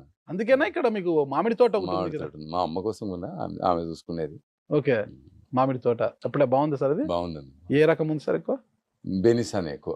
బెనిషా బాగా 32 ఎకరాలు, హ్యాపీగా 2000 చెట్లు, టేకు చెట్లు, బాగుంటది, అంతా ఆర్గానిక్. రామ్ సార్ ఇప్పుడు మీడియా రంగానికి పూర్తిగా దూరం అయినట్టేనా సార్? హ్యాపీగా దూరం కాలేదన్నా, పారిపోయినా. అది మా నాయన నాకు రామ్ అని ఎందుకు పెట్టినాడు పేరు, అది వనవాసం అయిపోయింది నాకు. చాలా పని ఏదో సినిమా చేసుకోవాలి, సినిమా ఎంత క్రియేటివ్ వర్క్ ఉంటుందన్న సినిమాలో. రాస్తే వస్తాయి అన్న, ఎందుకు లేవు? మీకు క్యారెక్టర్ యాక్టింగ్ అంత ఇంట్రెస్ట్ లేదన్న. ఏంటి సార్ వినయ్ విజయ్ రామ అసలు ఏంటి? అదేదో చేసేసినా కానీ అంత నాకు రాయడంలో ఉన్న ఇంట్రెస్ట్ దేంట్లో లేదన్న. Script writing is my Joy. అదేనా సార్? ఇప్పుడు స్క్రిప్ట్స్ కూడా రాసి కొన్ని అమ్మాయిన డబ్బులు వచ్చినాయన్నా. న్యూసెన్స్ మీదంటే కదా సార్? నేనే రాసిన. ఇంకోటి శాండ్ స్టామ్ రాసిన, ఇంకో సినిమా శివరాజ్ కుమార్ గారి కోసం రాసిన, చాలా రాసిన. అమ్ముడు పోతున్నాయి, తప్పులు చేస్తున్నారు జనం. దీంట్లోనే ఉన్నారు. ఏమో ఎంతమంది మేధావులను చూసి నేను కూడా ఇన్స్పైర్ అయినా. అంటే సినిమాలు చూసినప్పుడే కదా మనకు కూడా ఆ అనుభూతి కలిగేది. ఎంత గొప్ప రైటర్స్ ఉన్నారు మన దగ్గర. త్రివిక్రమ్ గారు చూడండి, extraordinary. Is a Joy to watch on the screen. Extraordinary. Ravi Abburi, వీళ్ళందరూ నేను చిన్నప్పుడు వీళ్ళని చూశాను. ఎందుకు సార్ సినిమాలు అంటే అంత పిచ్చి మీకు? అంటే అంతకంటే మంచి కమ్యూనికేషన్ ఏముంటుందన్న. అంటే ఎవరికైనా ఏదైనా చెప్పాలి అనుకుంటే నథింగ్ బెటర్ దెన్. మాకేమైనా అవకాశం వస్తాయి సార్? యాక్టింగ్ తప్పకుండా వస్తాను. ఏం పర్ఫార్మెన్స్ అన్నాయి వాడు నీది. ఎవరు సార్? నాదా సార్? నమస్కారం సార్. ఏం పర్ఫార్మెన్స్ నమస్కారం సార్. అది ఏమీ తెలియనట్టు అన్ని అడిగి సార్ సార్ సార్ అన్ని వద్దు సార్. పిండేసినావు ఓకే ఓకే సార్. సార్ ఒక్కటి చిన్న విషయం సార్. అన్న.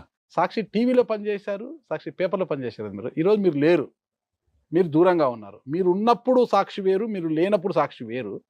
రేటింగ్లో ఈరోజు సాక్షి టీవీ కావచ్చు, పేపర్ కావచ్చు, ఎక్కడ ఉంది అంటే ఏం చెప్తారు సార్? ఏదో నాకు తెలియదు అన్న, పట్టించుకుంటేగా తెలిసేదానికి. షర్మిలమ్మ పాదయాత్ర అప్పుడు మీరు సాక్షి టీవీలో కానీ అవును. లేరు కదా సార్? పాపతో పాటు ఉన్నాను. ఉన్నారు అక్కడ, ఒక ఇంటర్వ్యూ కూడా చేశారు. చేశారు. కిరణ్ కుమార్ రెడ్డి గారు ఎదురు చెప్పడానికి సోనియా గాంధీ గారు చెప్పారంట. Hmm. ఆయన వచ్చి ఇట్లా ఇందిరాగాంధీ కోసం ఫిల్మ్ చేశారని. ఆవిడ ఏదో ఇవ్వాలనుకుంది. ఆ టైంలో మా తల్లిగారు కూడా చనిపోయారు. సార్. సో చనిపోతే ఆవిడ రామ్కి ఏదైనా చేయాలి అని ఆ ఎమ్మెల్సీ ఏదో చెప్పినట్టున్నారు. బొత్స సత్యనారాయణ గారు పిసిసి ప్రెసిడెంట్ అనుకుంటా అప్పుడు. అవును, పిసిసి.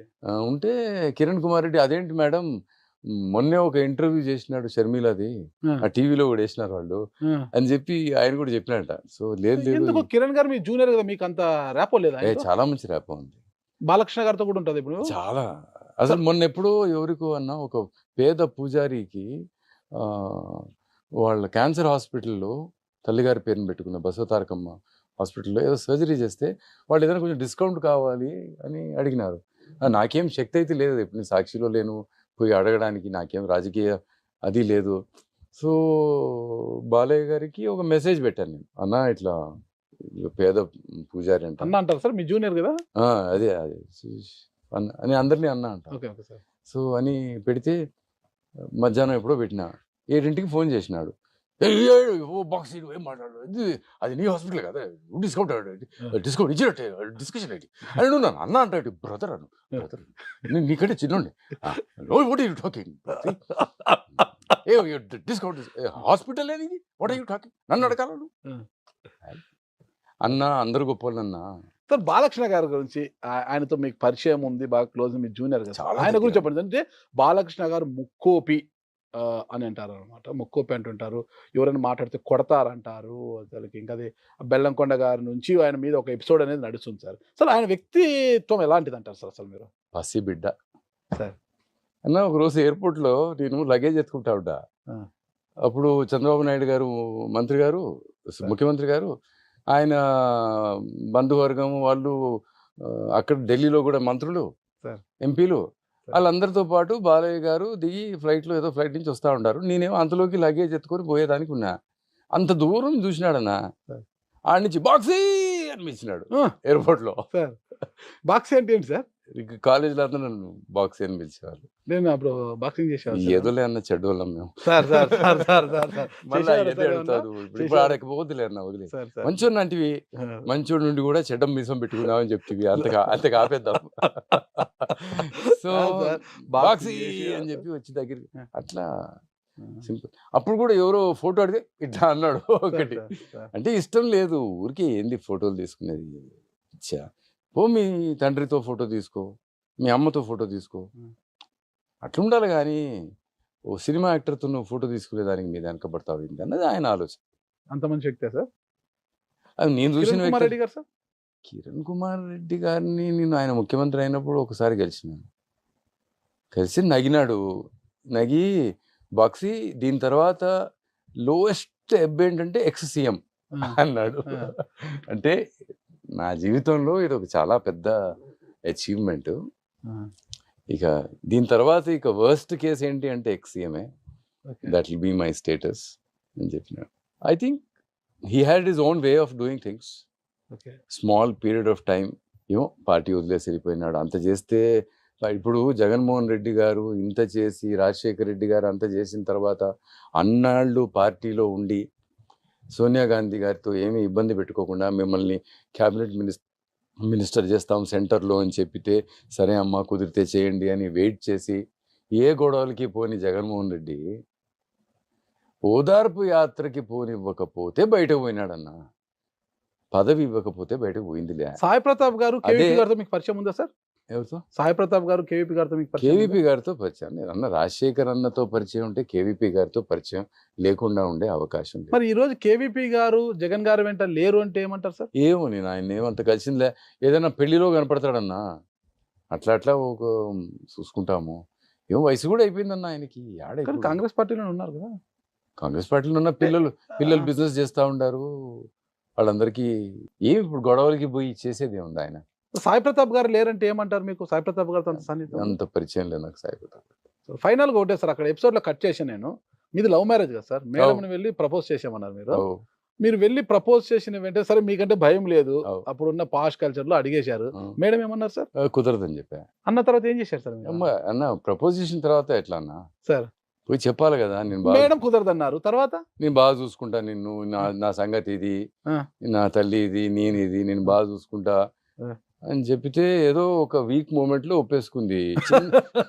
చిన్న పిల్ల 18.5 ఏళ్ళు ఆమెకి, నాకు 24.5 ఏళ్ళు. మీకు పాపం అనిపించలేదు సార్? పాపం అన్న ఇవాళ అనుకుంటా నేను. ఆ పాప ఇంకొంచెం పెద్దదైతే నన్ను చేసుకునేది కాదు. ఎందుకు సార్? బుద్ధి వచ్చి ఉండేది కదా. చిన్న పిల్ల తెలియదు. ఆ వయసులో కూడా మీసాలు ఇలా తిప్పి పెట్టారు అన్న. ఎప్పుడు అంతే అన్న. ఓకే, తగ్గేదే లేదు. మీసం మొలిసిందే తప్పు. అంతే. మరి మీ మామగారేమో ఆయన ఫారెస్ట్ ఆఫీసర్ అంటే కదా. ఆయనకు ఫోన్ చేసి ఆయనతో ఈ పాపని పెళ్లి చేసుకోవాలని, నాకు ప్యాక్ ఆడటం రాదు, నాకు గ్యాంబ్లింగ్ రాదు, మందు కొట్టడం రాదు, ఏం లేవు, అలవాటు లేవు. సో ఆ కాలనీలో ఆ పాప ఉంటుంది కదా, వాళ్ళ నాన్నగారు 2-3 ప్యాక్ ఆడేవారు. ఫర్నాండస్ అని ఒక బంగాలీ ఆయన, దయాల్ సింగ్ అని, ఈయన 4 ఆడేవాళ్ళు. నేను పోయి ప్యాక్ ఆడటం నేర్చుకుని వాళ్ళ దగ్గర ప్యాక్ ఆడేవాడిని స్నేహం చేయడానికి. ఆయనతో స్నేహం చేయడానికి మరి కూతురుని అడగాలి కదా. ఠాకూర్ రాని అల్లుడు నాకెందుకు అనుకుంటాడని ఠాకూర్ చంద్రమౌళేశ్వర్ సింగ్ చౌహాన్ ఆయన. ఆయనతో ప్యాక్ ఆడేది. మెల్లగా ప్యాక్ నేర్చుకున్నా అన్న. నేర్చుకున్న తర్వాత మన దగ్గర ప్యాక్ గేమ్ అయిపోయినా కూడా సీక్వెన్స్ లో నుంచి కార్డులు తీసి బయట పారేసేవాడిని. ఎందుకు? ఆయన గెలవాలని. సో ఆయన్ని గెలిపించి ఆయన స్నేహితుడిని ఆయన. సో ఇప్పుడు బాగా కాన్ఫిడెన్స్ పెరిగింది, స్నేహం పెరిగింది అని చివరికి ఒకరోజు ఫోన్ చేసిన అన్న, మీ పాపని ఇట్లా నేను ఇష్టపడుతున్నా, ఆమె నన్ను ఇష్టపడుతుంది, మేము పెళ్లి చేసుకుంటాము అని చెప్పి. అప్పుడు దాకా ఏమో ఆ బాక్సీ ఆవో గరుకు ఆవో చాయ్ పీతే క్యా కుచ్ కరేంగే ఆవో అనే వాడు టక్కన అయిపోయినాడు అన్న. ఆ సైలెన్స్ భరించలేకుండా